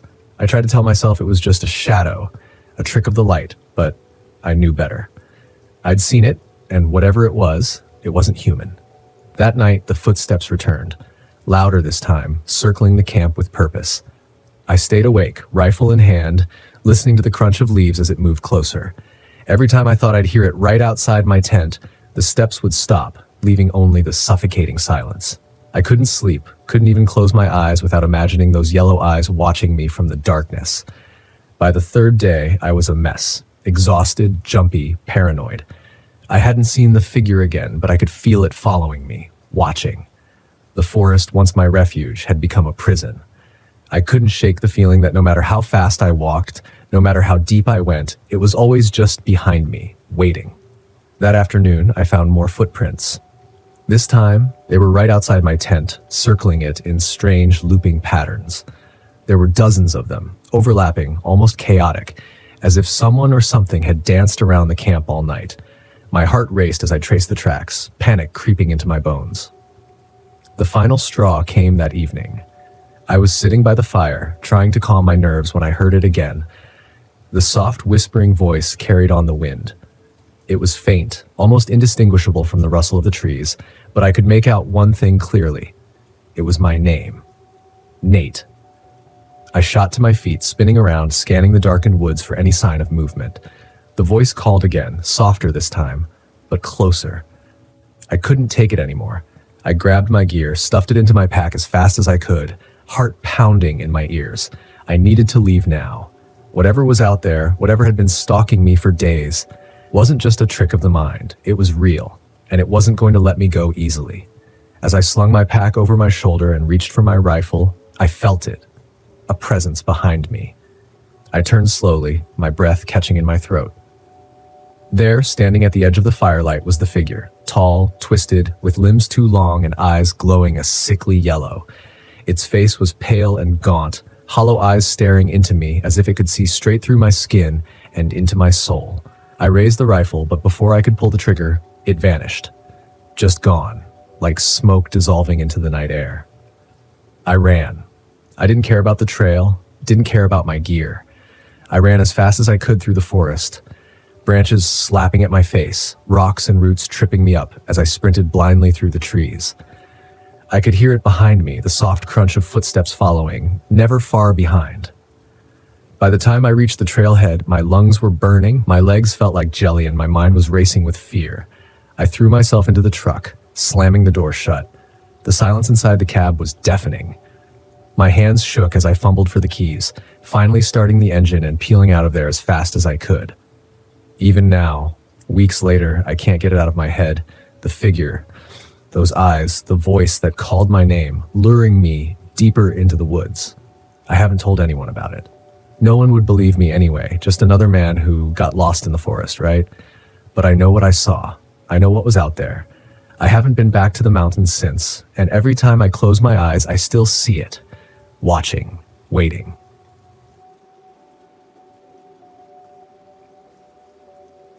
I thought this trip would fix everything. I thought that a week out in the woods, just me and Tyler, would somehow repair the damage from the past year.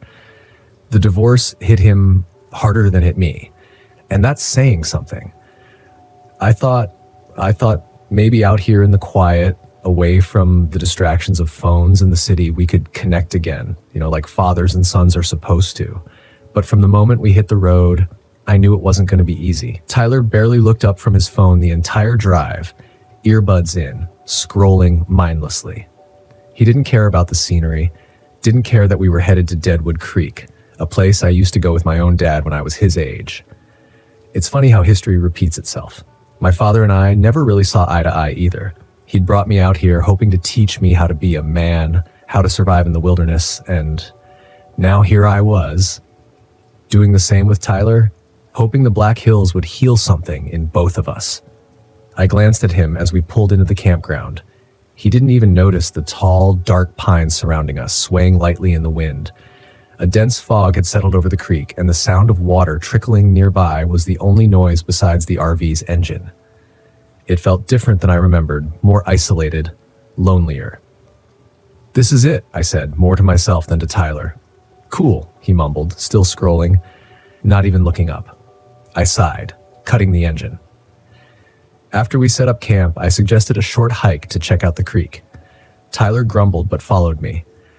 The trail was just as I remembered, narrow, winding through the trees with the creek gurgling beside us. There was something peaceful about it, but also something off. The further we went, the heavier the air felt, like the forest was watching us. We reached the creek's edge where the water ran fast over the rocks. I crouched down, letting the cool water run over my hand.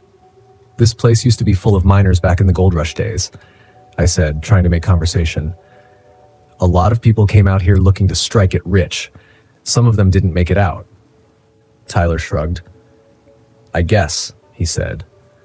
I stood up and brushed off my hands, frustrated. "You know, you could try enjoying this." He looked up from his phone for the first time and scowled. "I didn't ask to come here." I bit my tongue, holding back the argument that wanted to burst out. "Let's head back to camp." As we turned to leave, something flickered in my peripheral vision. I stopped, squinting through the trees. There, just at the edge of the clearing, a dim light floated in the distance. It flickered like a lantern, swaying in the wind. "Did you see that?" I asked, pointing toward the trees. Tyler glanced up, following my gaze. "What? That light?" It was gone.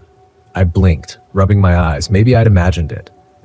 The fog had thickened while we were by the creek, and the woods were growing darker. "Never mind, let's go." The first night was when things started getting weird. Tyler and I had retreated to the RV after dinner. He was predictably glued to his phone while I tried to read a book, but the quiet gnawed at me. The stillness outside felt oppressive rather than peaceful. The wind had picked up and the pines swayed ominously against the backdrop of the night. Then I heard it. At first I thought it was just the wind, a soft, barely there sound like whispers carried on the breeze. But as I listened, it grew more distinct.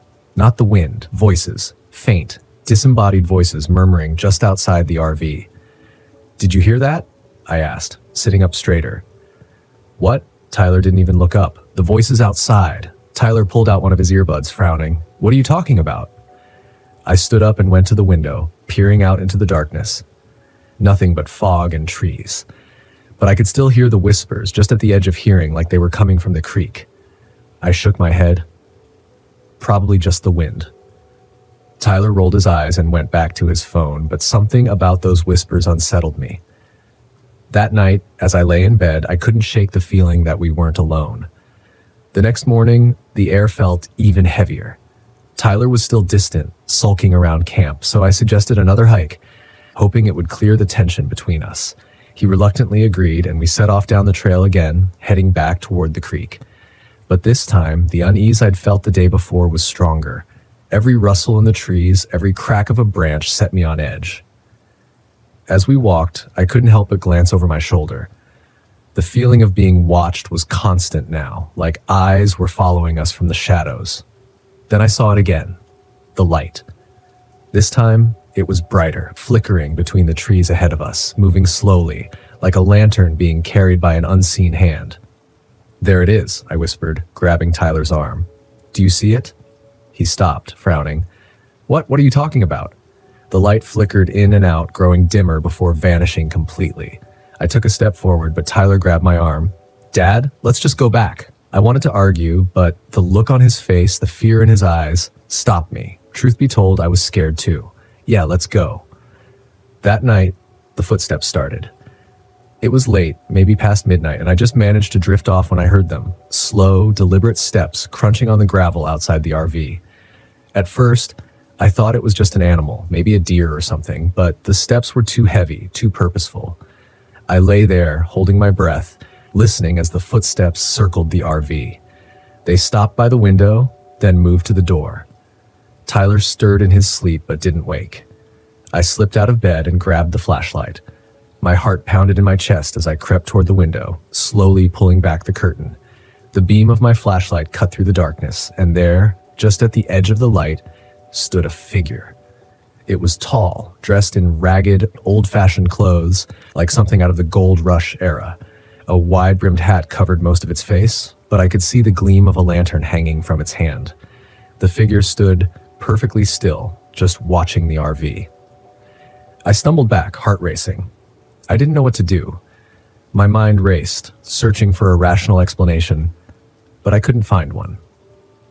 Then, just as suddenly as it had appeared, the figure turned and vanished into the fog, the light of its lantern disappearing with it. The next day, Tyler was pale and jittery, his usual teenage indifference replaced with genuine fear. He hadn't seen the figure, but he'd heard the footsteps, and the look in his eyes told me he knew something was wrong. "We need to leave," he said, his voice trembling. "I know," I replied. "I'll start the RV. We'll head out." But when I turned the key in the ignition, nothing happened. The engine sputtered, then went silent. I tried again and again, but the RV wouldn't start. "We're stuck here," I muttered, feeling the weight of dread settle over me. That night, the footsteps returned. This time, they were louder, more insistent. The figure was back, pacing around the RV, dragging something behind it. I could hear the heavy scrape of metal on gravel, like chains being dragged along the ground. "Dad, what is that?" Tyler whispered, his face pale with fear. I didn't have an answer. I grabbed the flashlight and stepped toward the door. "Stay inside," I told him. "No, don't go out there," he begged, grabbing my arm. But I couldn't just sit there, listening to the thing outside. I had to confront it. I opened the door and stepped out into the cold night. The figure was there, standing by the creek, its lantern casting an eerie glow over the water. It didn't move as I approached, just watched me with shadowed eyes. "What do you want?" I shouted, though my voice trembled. "What are you?" The figure didn't respond. Instead, it slowly lifted its arm, pointing to the ground near the water's edge. There, half buried in the mud, was an old rusted gold pan. I didn't understand at first, but then it hit me. The legend, the miner's ghost protecting his lost fortune. I knelt down, my hands trembling, and lifted the pan from the mud. As soon as I touched it, the figure vanished. The footsteps stopped. The whispers and the wind fell silent. The air was lighter. The oppressive weight lifted. I stood there for a long time, holding the gold pan, my mind racing. Then, without looking back, I turned and went back to the RV. The next morning, the RV started without a hitch. We left Deadwood Creek behind, and neither of us spoke about what happened. But as we drove away, I couldn't help but glance in the rearview mirror, half expecting to see the figure watching us from the trees. I didn't, but I knew, deep down, that something had happened out there. Something I couldn't explain. Something I would never forget, and maybe, just maybe, Tyler and I would be okay.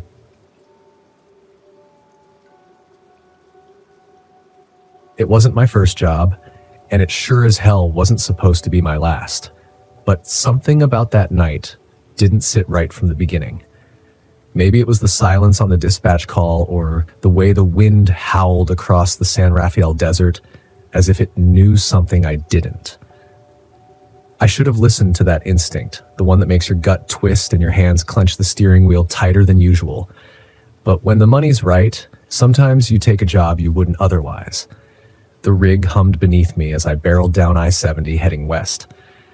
The sky was bruised with the last light of day, purple streaks fading into a storm building on the horizon.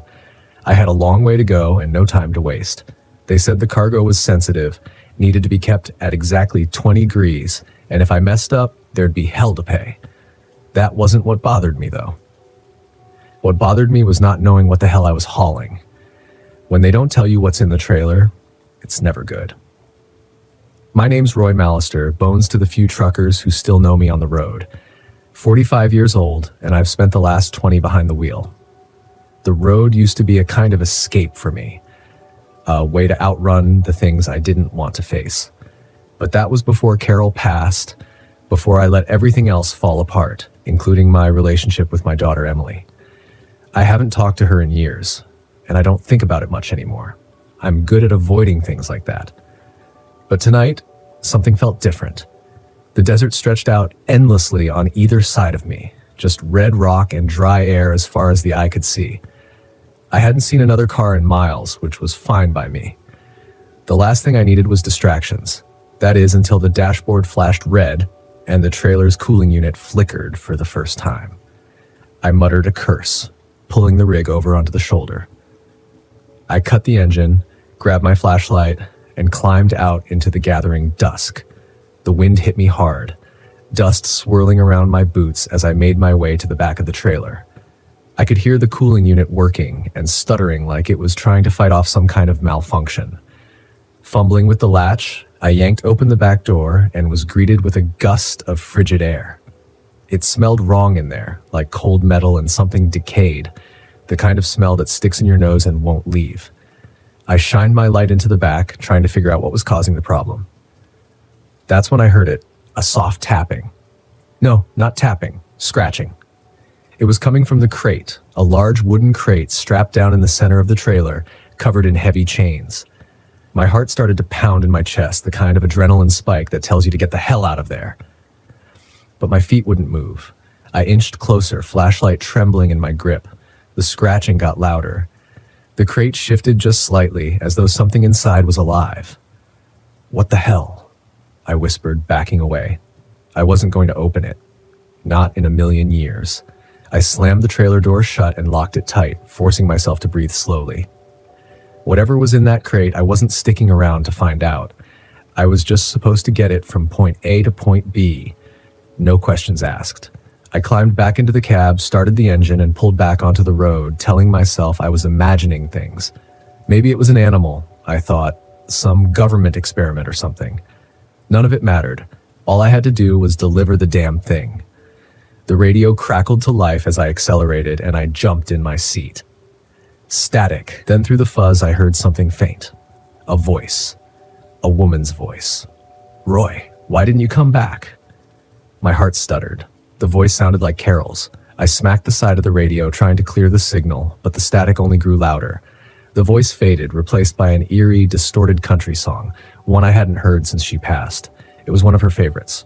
"No," I muttered, turning the radio off. This was just stress getting to me. The isolation, the weird cargo, and the fact that I hadn't slept in 2 days, that's all it was. That's what I told myself as I sped down that endless stretch of highway. But the farther I drove, the worse it got. The storm hit an hour later, and with it came the figures. I thought they were just shadows at first, shapes in the mist thrown up by the desert sandstorm. But as the wind howled and the sand lashed against the windshield, I could swear I saw them. People walking along the roadside. No, not people. Ghosts. Old men in trucker caps, women in long, flowing dresses, their faces pale, hollow, their eyes dark as the night. I gripped the wheel tighter, trying not to look. If I didn't look, they weren't real. That's how it works, right? I blinked hard, forcing my eyes back on the road, but I couldn't shake the feeling that something was watching me, following me. The trailer lurched hard, like something had slammed into the back of it. "What the hell?" I shouted, swerving the rig as I fought for control. My headlights cut through the dust, illuminating the desolate highway, but there was nothing there. Nothing but empty miles. The trailer shook again, then came the knocking. Loud, rhythmic, like someone was pounding on the inside of the crate. I could feel the hairs on the back of my neck stand up. I was done pretending it was nothing. I was done lying to myself. I had to stop. I had to see what was in that crate. I pulled the rig to the side of the road again, hands trembling as I jumped out of the cab. The wind whipped sand into my face, stinging my eyes, but I didn't care. I grabbed a crowbar from the toolbox and made my way to the back of the trailer. The knocking hadn't stopped.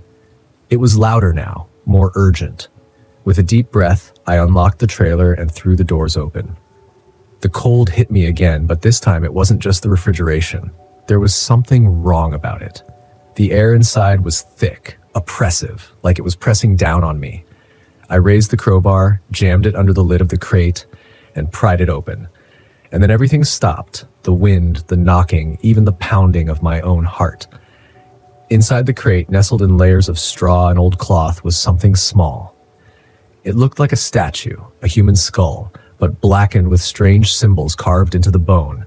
It seemed to pulse, like it was alive, like it was breathing in time with me. And then the whispers started. Not from the radio this time, but from the skull itself. Voices swirling in my head, speaking in languages I couldn't understand. But one voice stood out, one voice I knew. Roy. I stumbled back, my heart racing as the skull began to glow with a faint, sickly light. The voices grew louder, and the wind picked up again, howling around the trailer. I slammed the crate shut and bolted the door. I didn't care what they said. I didn't care what I'd seen. I was getting the hell out of there. I threw the crowbar into the cab, jumped behind the wheel, and floored it. The trailer lurched behind me as I tore down the highway faster than I'd ever driven in my life. The storm whipped around me, and through the swirling dust, I could see them again, the figures. They were closer now, standing on either side of the road, their eyes following me. Some of them looked familiar. Faces I'd seen on the road before, long-dead truckers, friends. Then, as if the storm itself parted, I saw her, Carol, standing in the middle of the road. Her white dress flowing in the wind, her eyes locked on mine. I jerked the wheel, swerving to avoid her, but the rig skidded off the road. The trailer jackknifed as it skidded across the desert sand. I barely managed to hang on as the truck groaned to a stop, tilted sideways in a ditch. Silence. I sat there for a long time, staring out into the empty desert, trying to breathe. The storm passed, but I knew it wasn't over. I reached for my phone. No signal, no way out. And then, just as the last light faded from the sky, I saw her again, Carol, walking slowly toward me, her face pale and cold, her eyes filled with something I couldn't understand. "Roy," she whispered, her voice soft but clear in the stillness. "It's time to come home." I didn't run, I didn't scream. I just sat there, waiting, as the darkness closed in around me. The forest around me was too quiet. I'd been sitting by the campfire outside my RV, immersed in the silence for hours, but now something felt off. The kind of off you feel in your gut before your brain catches up to what's happening. No wind, no rustling in the leaves, just dead stillness.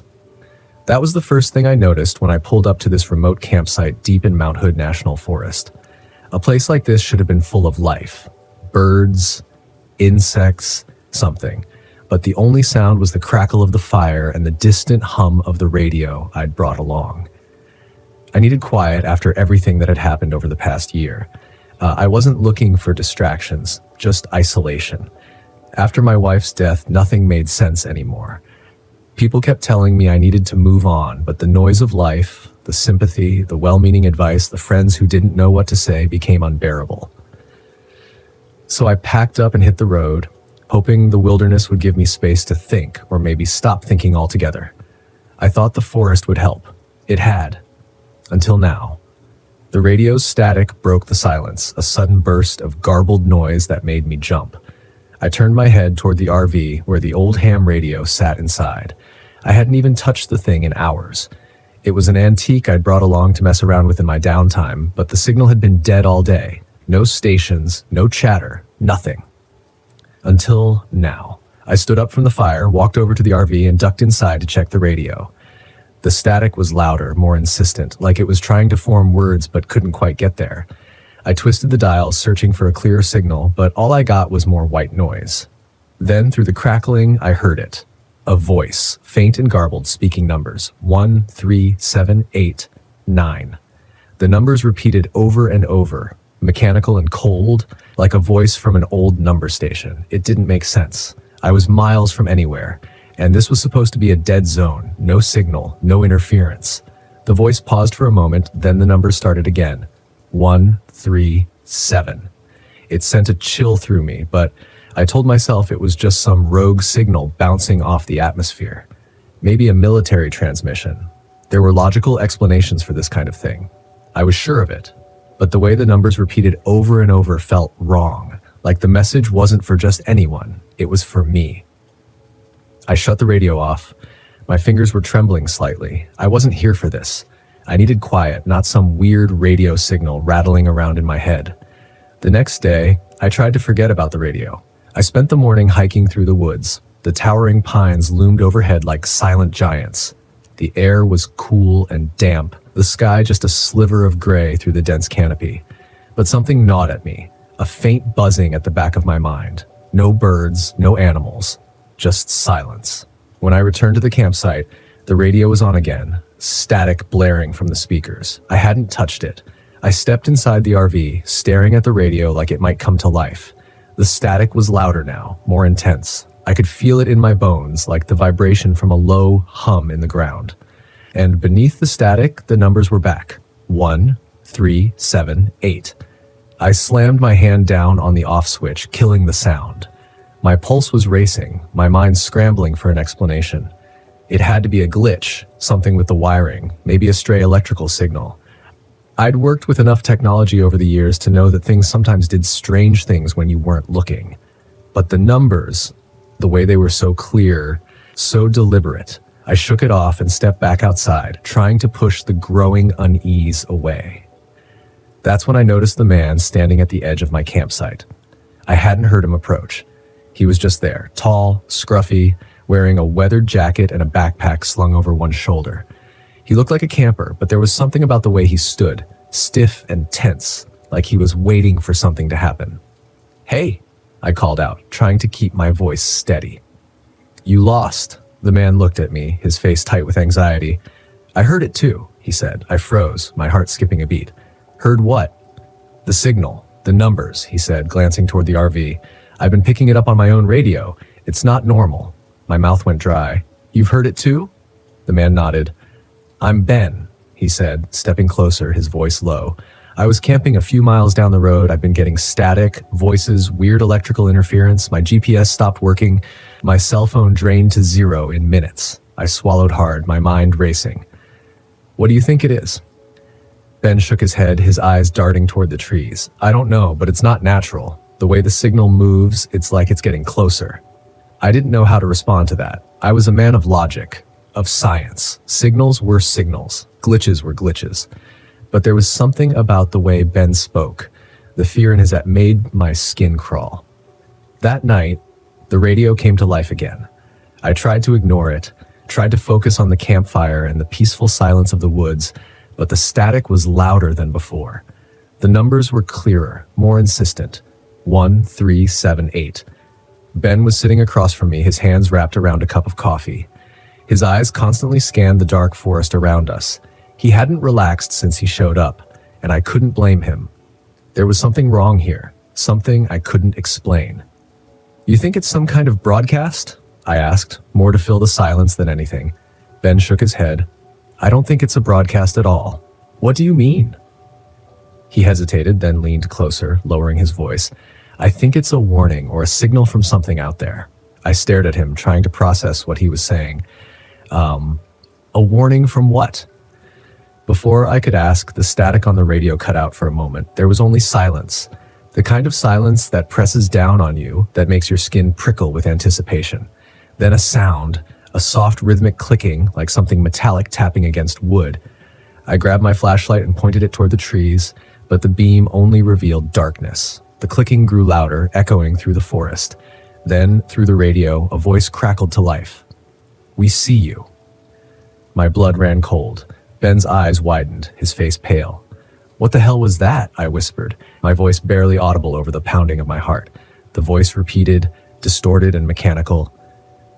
"We see you." I stood up, the flashlight shaking in my hand. The clicking sound was closer now, coming from all around us, moving through the trees. The forest seemed to pulse with energy, the air growing thick and heavy, as if the atmosphere itself was alive. "I think we should leave," Ben said, his voice tight with fear. For once I agreed. The next morning, I found Ben's tent abandoned. His gear was scattered around the clearing, but there was no sign of him, no footprints, no note, just the cold, empty forest and the low hum of static that had settled into the air like a living thing. I tried to follow his tracks, but they vanished in the thick underbrush. It was as if he'd walked into the trees and disappeared. The GPS on my phone was useless, spinning me in circles. The battery drained faster than I'd ever seen. The static in my ears grew louder the further I went, as if the signal was inside my head, vibrating through my skull.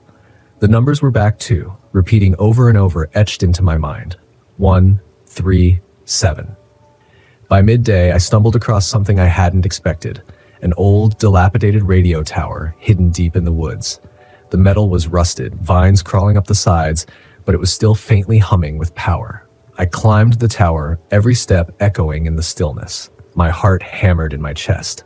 At the top, I found the source of the signal, a small glowing device pulsing with an eerie cold light. It didn't belong here. It wasn't part of the original tower. It was something else, something foreign. I reached out and touched it, and the static in my head exploded. The numbers, the clicking, the voices, it all crashed into me at once, an unbearable cacophony of sound. I stumbled back, nearly falling off the tower as the forest seemed to come alive around me. The lights returned, flickering in the trees, cold and mechanical. The clicking grew louder, more frantic, as if something was chasing me. I ran. I don't remember how I made it back to the RV, but the lights followed me. The clicking was never far behind, but I managed to get inside and slam the door shut. My hands were shaking as I started the engine, the device still clutched in my hand. As I drove away, the static began to fade, but the numbers never left me. They echoed in my mind, a constant whisper, even as the forest disappeared in the rearview mirror. It's been days now and I'm still hearing them. 1, 3, 7. I can't get them out of my head, and I can't shake the feeling that whatever was out there, whatever sent that signal, knows where I am. And it's not done with me yet. The road into the Adirondacks was long, winding, and empty, just how I liked it. After a few hours of driving, I pulled the RV off the narrow trail and into a small clearing by the lake. The pines stretched high and thick around me, their dark green needles blending into the overcast sky. This was exactly what I needed. Complete isolation. No people, no noise, just the quiet of the forest and the sound of my own thoughts. I parked the RV, turned off the engine, and stepped outside. The air was cool, crisp, with the faint smell of pine and damp earth. The only sound was the occasional rustling of leaves in the breeze and the distant ripple of water. Perfect. This place would give me the quiet I craved, a chance to think without the distractions of civilian life. Ever since leaving the military, I'd been chasing peace, and this felt like it could be the spot where I'd finally find it. I grabbed my gear and went about setting up camp. It didn't take long. I'd done this enough times to know the routine: gather firewood, get a small fire going, and make sure the RV was ready for a night out in the wilderness. As I made my way through the trees, something caught my eye. On one of the nearby trunks, there was a strange marking, a crude carving of a figure, long and thin, etched into the bark. I frowned, running my fingers over it. Just a kid's prank, I figured, probably a bored hiker from weeks ago. But as I moved through the forest gathering wood, I found more of them, carved figures on the trees, all tall and slender, stretching higher than any human could reach. It was strange, but I wasn't here to think about strange things. I was here to forget. By the time the sun set, the fire was crackling softly, casting flickering light across the clearing. I settled in next to the warmth, staring out at the darkening forest. There was a peace in the solitude, something comforting about being alone with the sounds of the wilderness. But as the night wore on, I started to notice something. The forest was too quiet. No rustling leaves, no night animals scurrying about, just silence.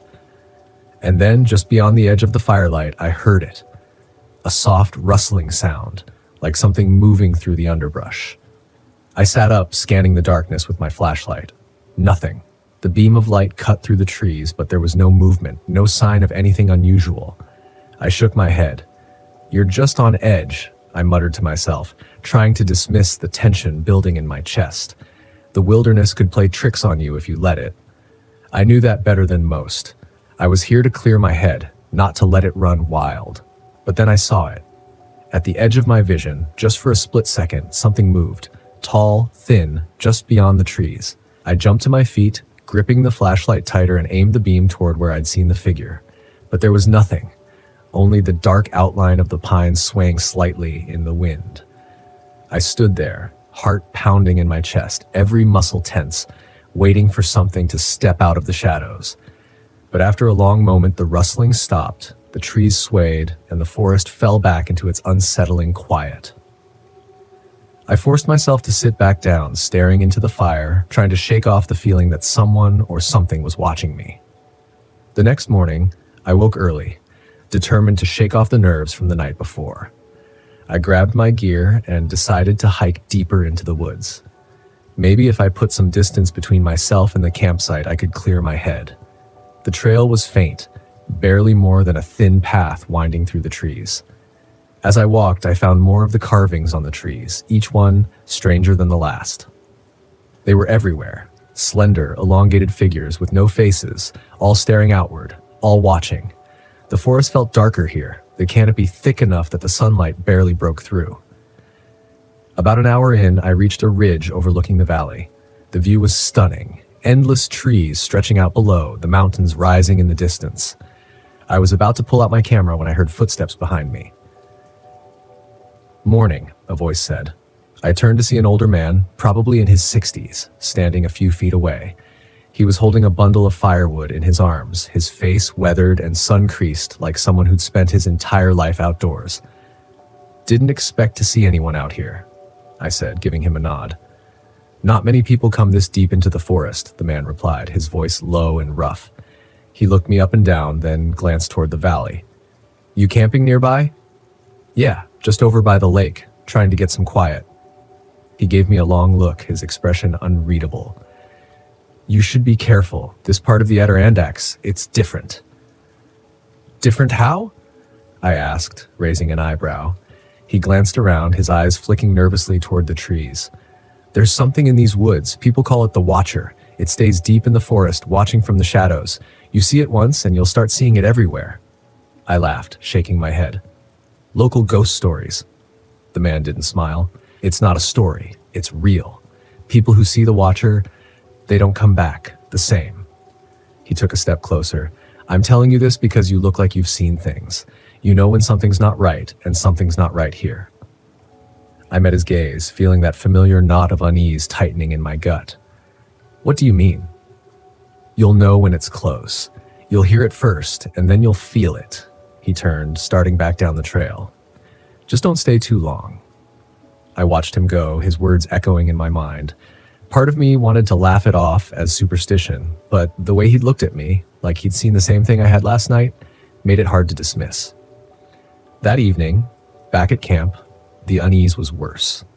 The forest felt like it was closing in, the trees towering higher than I remembered, the shadows deeper, darker. The wind had picked up, making the fire flicker and sputter, but it didn't drown out the sounds. The rustling came back, louder this time, and with it, something else. Footsteps, slow, deliberate, circling the campsite. I grabbed my flashlight, shining it into the darkness, but the beam barely seemed to penetrate the trees. The footsteps stopped as soon as the light hit them, but when I moved the beam, they started again. I stood, turning in a slow circle, the flashlight in one hand and my knife in the other. My pulse was pounding, adrenaline kicking in. Every instinct I had screamed that something was wrong, that I wasn't alone out here. But no matter how hard I looked, I couldn't see anything. And then, just beyond the firelight, I saw it. A figure, tall and impossibly thin, standing between the trees. Its body was almost skeletal, its limbs too long, its head bent slightly as if it were watching me from above. Its eyes, or where its eyes should have been, were hollow, dark pits that stared right at me. My blood ran cold. I took a step back, my breath catching in my throat. The figure didn't move, it just stood there, watching, its presence pressing down on me like a weight. "Who are you?" I called out, my voice shaking despite myself. The figure didn't respond. It stayed still, silent, its form almost blending into the shadows. I raised my knife, backing toward the RV. The figure remained at the edge of the light, watching, waiting. I reached the door, yanked it open, and stumbled inside, slamming it shut behind me. For hours, I sat by the window, knife in hand, waiting for the figure to move. But it never did. It just stood there, barely visible in the darkness, its hollow eyes fixed on the RV. At dawn, the figure was gone, but the carvings had multiplied, dozens of them surrounding the campsite, the same tall, thin figures etched into the trees like a silent army. I didn't waste time. I packed up everything, threw it into the RV, and started the engine. As I drove away, the carvings seemed to watch me, following me down the narrow trail, their hollow eyes staring. I didn't stop until I was miles away from the alder, the forest shrinking in the rearview mirror.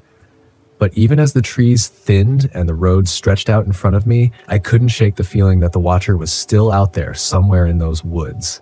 It was still watching, and maybe it always would be.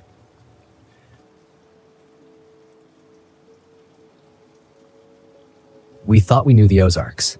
Matt swore up and down that Mark Twain National Forest was a hidden gem. Untouched trails, beautiful vistas, perfect for a 3-day backpacking trip. He was always good at selling these kinds of trips, making it seem like a dream adventure. I believed him mostly because I loved him, but even then, as we parked the car at the trailhead and unloaded our gear, I couldn't shake the feeling that this trip was going to be different. "Looks like we're in for some real wilderness this time," Kyle said, flashing a grin. He was already making jokes about getting lost and being eaten by cryptids. Classic Kyle. always trying to lighten the mood. I laughed it off, but something about the dense trees and the isolation made the joke sit heavy in my chest. The forest felt too quiet, too vast. Matt, as usual, was all business. He was adjusting his pack, double-checking the map on his phone. "We'll follow the GPS for most of the way," he said, his voice filled with confidence. "Should be easy, just a couple of tough climbs, but nothing we can't handle." I glanced at Sarah, who was tightening the straps on her hiking boots. She was always the tough one, competitive, never backing down from a challenge. I liked that about her, but sometimes it felt like she had something to prove, especially when Matt was around. I couldn't tell if it was admiration or rivalry. "Let's get moving," Matt called, waving us on. "We've got a lot of ground to cover." The first day went as expected. We hiked deeper into the forest, leaving behind the marked trails and venturing into the heart of the wilderness. The trees were taller here, their branches heavy with green, creating a canopy that let in only slivers of sunlight. It felt like the forest was swallowing us whole, but Matt pressed on, oblivious to the creeping unease that gnawed at me. That night, we set up camp by a small stream.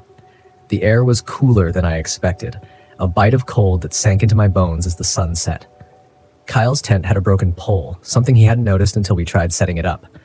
He laughed it off, saying he'd just sleep in Sarah's tent, but Matt's frustration was clear. "Next time, check your gear before we leave," Matt snapped, his voice tight. "Relax, man. It's just a tent pole," Kyle said, but the tension between them simmered. I was too tired to deal with their bickering, so I busied myself with starting the fire. Dana, my girlfriend, snapped photos as always, capturing the last glimmers of daylight filtered through the trees. She looked peaceful behind the camera, sly, but I could tell she felt it too. That sense that something was off. That night, we heard the first howl. It was distant at first, almost like the wind moving through the trees, but then it came again. Low and deep, rising into a chilling wail that made the hairs on my arms stand up. "What the hell was that?" Sarah muttered, her hand instinctively moving toward the hatchet strap to her pack. Matt shrugged, trying to play it off. "Probably just a coyote or something. These woods are full of wildlife." But it didn't sound like any coyote I'd ever heard. I exchanged a glance with Dana, and she raised her eyebrows in that way she did when she didn't believe something. Kyle, of course, took the opportunity to joke. "Sounds like Bigfoot's out there, or maybe the Ozark Howler," he said, his voice teasing. "You guys know that one, right? Big hairy creature, glowing red eyes, hunts hikers for fun." "Knock it off," Matt said sharply. "It's just an animal. Get some sleep. We've got a long hike tomorrow." I tried to brush it off too, but lying in our tent that night, I couldn't shake the feeling that something was watching us. Every rustle of the leaves, every snap of a twig outside made my heart race. I must have drifted off at some point, but it was restless sleep. The next morning, Dana told me she'd seen something outside the tent just for a second, but she was sure of it. Red eyes. "I saw red eyes, Matt," she said softly. I laughed nervously, thinking she must have been half asleep. "Maybe it was just a trick of the light," I said, though even I didn't believe it. I hadn't told anyone about the dreams I'd had, the sensation of being watched, hunted, like we were intruding on something that didn't want us there. Day 2 was worse. The forest grew denser, the path less defined, and the GPS signal flickered in and out. At one point, we lost it completely. Matt insisted he could still navigate using the map, but the landscape wasn't matching up with anything. The trees felt wrong, closer somehow, like they were moving in on us. The air grew colder, and the silence pressed down like a weight. "We're lost," Sarah said flatly, glaring at Matt. "We're not lost," he snapped back. "I know where we are." But he didn't. None of us did. That night, we found claw marks on the trees, deep gouges like something had raked through the bark with claws far larger than any animal should have. Dana's hands trembled as she took pictures, but Matt dismissed it. "Could be a bear," he said, though the unease in his voice was obvious. "That's not a bear," Kyle muttered, his earlier joking tone gone. He stared at the claw marks, his face pale. "This is messed up, man. Maybe we should turn back." "We're not turning back," Matt said, his voice rising. "We've come this far. We stick to the plan." The argument that followed was inevitable. Sarah sided with Kyle, saying we were unprepared and it wasn't worth the risk. Dana stayed quiet, but I could see the fear in her eyes. Matt, stubborn as ever, refused to admit we were in over our heads. We set up camp again that night and the howling returned. This time it was closer, louder, the sound reverberating through the trees like something was circling us. I barely slept, and when I did, I dreamt of those red eyes watching us from the darkness. In the morning, we found more signs. Animal carcasses torn apart, strewn across the ground. Deer, mostly, their bodies mangled in ways that didn't make sense. No predator would kill like that, not for food. It was like something had ripped them apart for fun. Kyle was the first to voice what we were all thinking. It's the howler, man. I'm telling you, this place is messed up. Matt, as always, refused to believe it. It's just a predator. Wolves, maybe. There are no wolves in the Ozarks, Sarah said, her voice shaking. Not anymore. We kept moving, but the howls followed us. Louder, closer. By late afternoon, we knew we weren't alone. We were being hunted. It was just before dusk when we saw it. We stopped to rest, setting our packs down near a small clearing. That's when Dana froze, her camera slipping from her hands. Matt, she whispered, behind you. I turned just in time to see it step out of the trees, hulking, shadowy, with glowing red eyes that burned through the dim light. Its body was massive, covered in thick dark fur, but its shape was wrong, twisted, like something caught between animal and something more. The howl that followed was like nothing I'd ever heard, a deep, guttural sound that shook me to my core. It didn't charge. It didn't attack. It just stood there, watching, as if daring us to move. We didn't. What the hell is that? Kyle's voice was barely a whisper, his face drained of color. It's not real, Matt muttered, but his voice lacked conviction. Dana grabbed my arm, her fingers digging into my skin. We have to go, she said, her voice trembling now. The creature tilted its head, almost curious, its red eyes glowing brighter. Then, with one last bone-chilling howl, it slipped back into the trees. We didn't wait to see if it would return. We packed up in record time and started moving fast, too fast. The light was fading and we were stumbling over roots and rocks, our breath coming in short, panicked gasps. That night, we didn't set up camp. We just kept walking, desperate to put distance between us and whatever that thing was. The howls continued, closer, always closer. When dawn finally broke, we stumbled upon an old ranger's cabin. Its roof caved in, the windows shattered. It wasn't much, but it was shelter. We collapsed inside, too exhausted to keep going. For the first time in hours, the howling stopped. Matt stared at the floor, his face pale, his hands shaking. It's not real, he whispered, over and over again, like a broken record. But we knew better. We had heard it, seen it. The Ozark howler was real, and it had let us live for now. As we sat in that ruined cabin, the forest watching, waiting, I realized we hadn't escaped. Not really. The howler was still out there, somewhere in the shadows, and it was only a matter of time before it came back.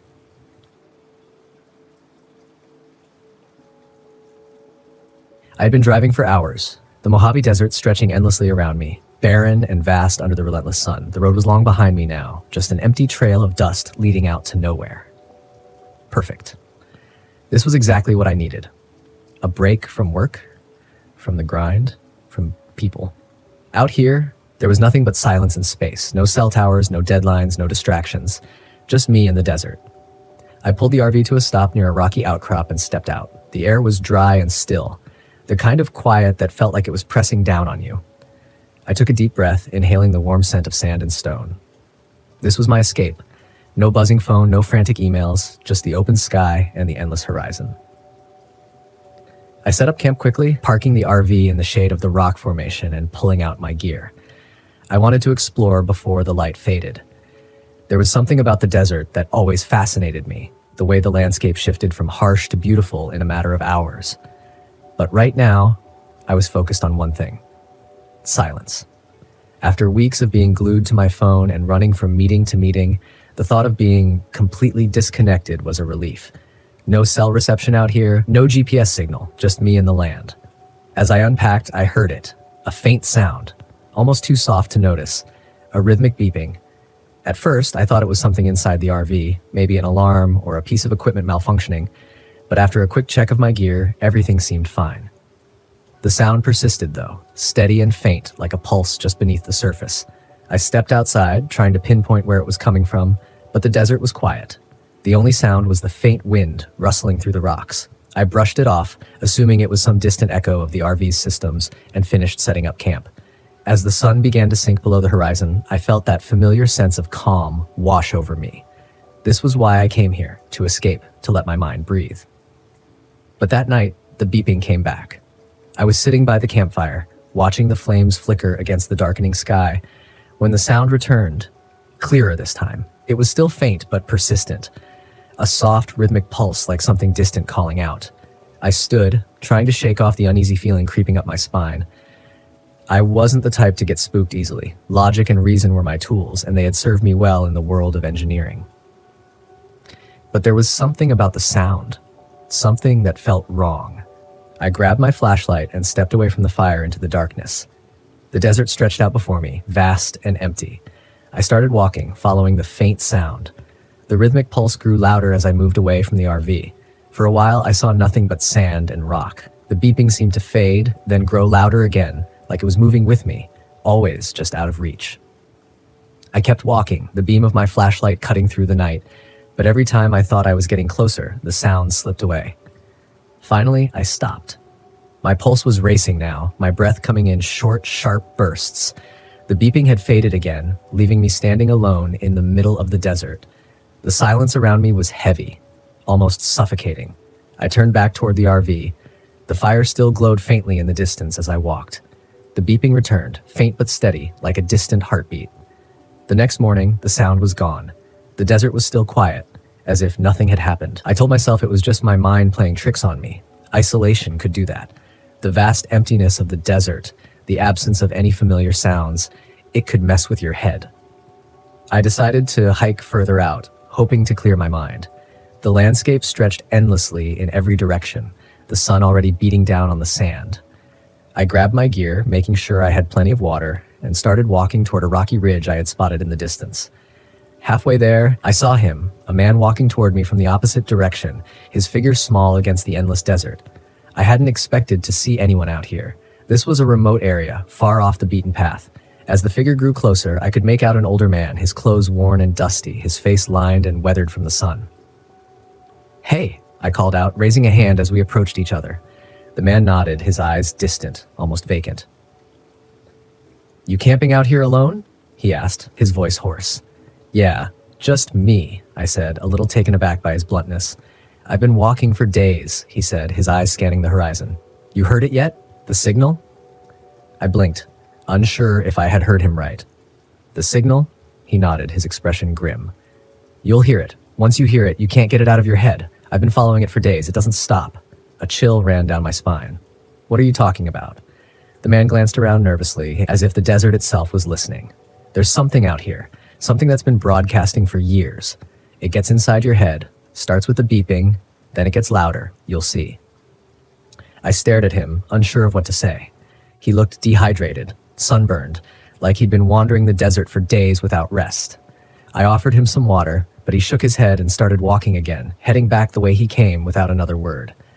I stood there, watching him disappear into the distance, his words echoing in my mind. "Once you hear it, it doesn't stop."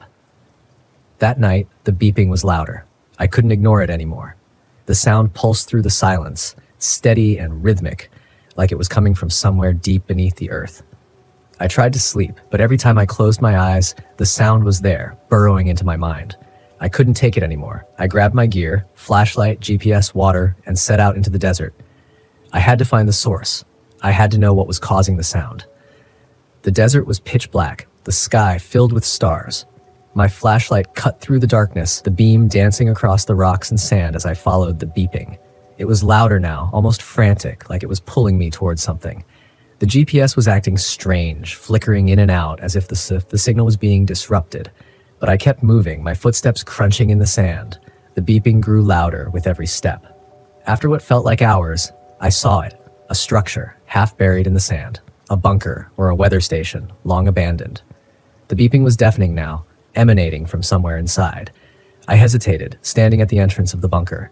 The door was ajar, rusted and creaking in the wind. Everything in me screamed to turn back, to leave and forget about the sound. But I couldn't. The signal was pulling me in. I stepped inside. The air in the bunker was stale, suffocating. My flashlight flickered as I moved through the narrow corridor, the walls lined with rusted equipment and old, faded maps. The beeping was louder now, echoing through the metal walls, vibrating in my chest. At the end of the corridor, I found a small room. In the center, there was an old radio tower, its equipment still faintly powered by some unknown source. But that wasn't what caught my attention. On the walls were symbols, strange, intricate markings that looked like they had been carved into the metal. They spiraled outward, converging on the radio tower as if they were feeding into it. In the corner of the room, I found a journal. Its pages were yellowed and brittle. The entries were short, scrawled in frantic handwriting. They talked about the signal, how it started with the beeping, how it got louder, how it never stopped. "It gets inside your head," one entry read.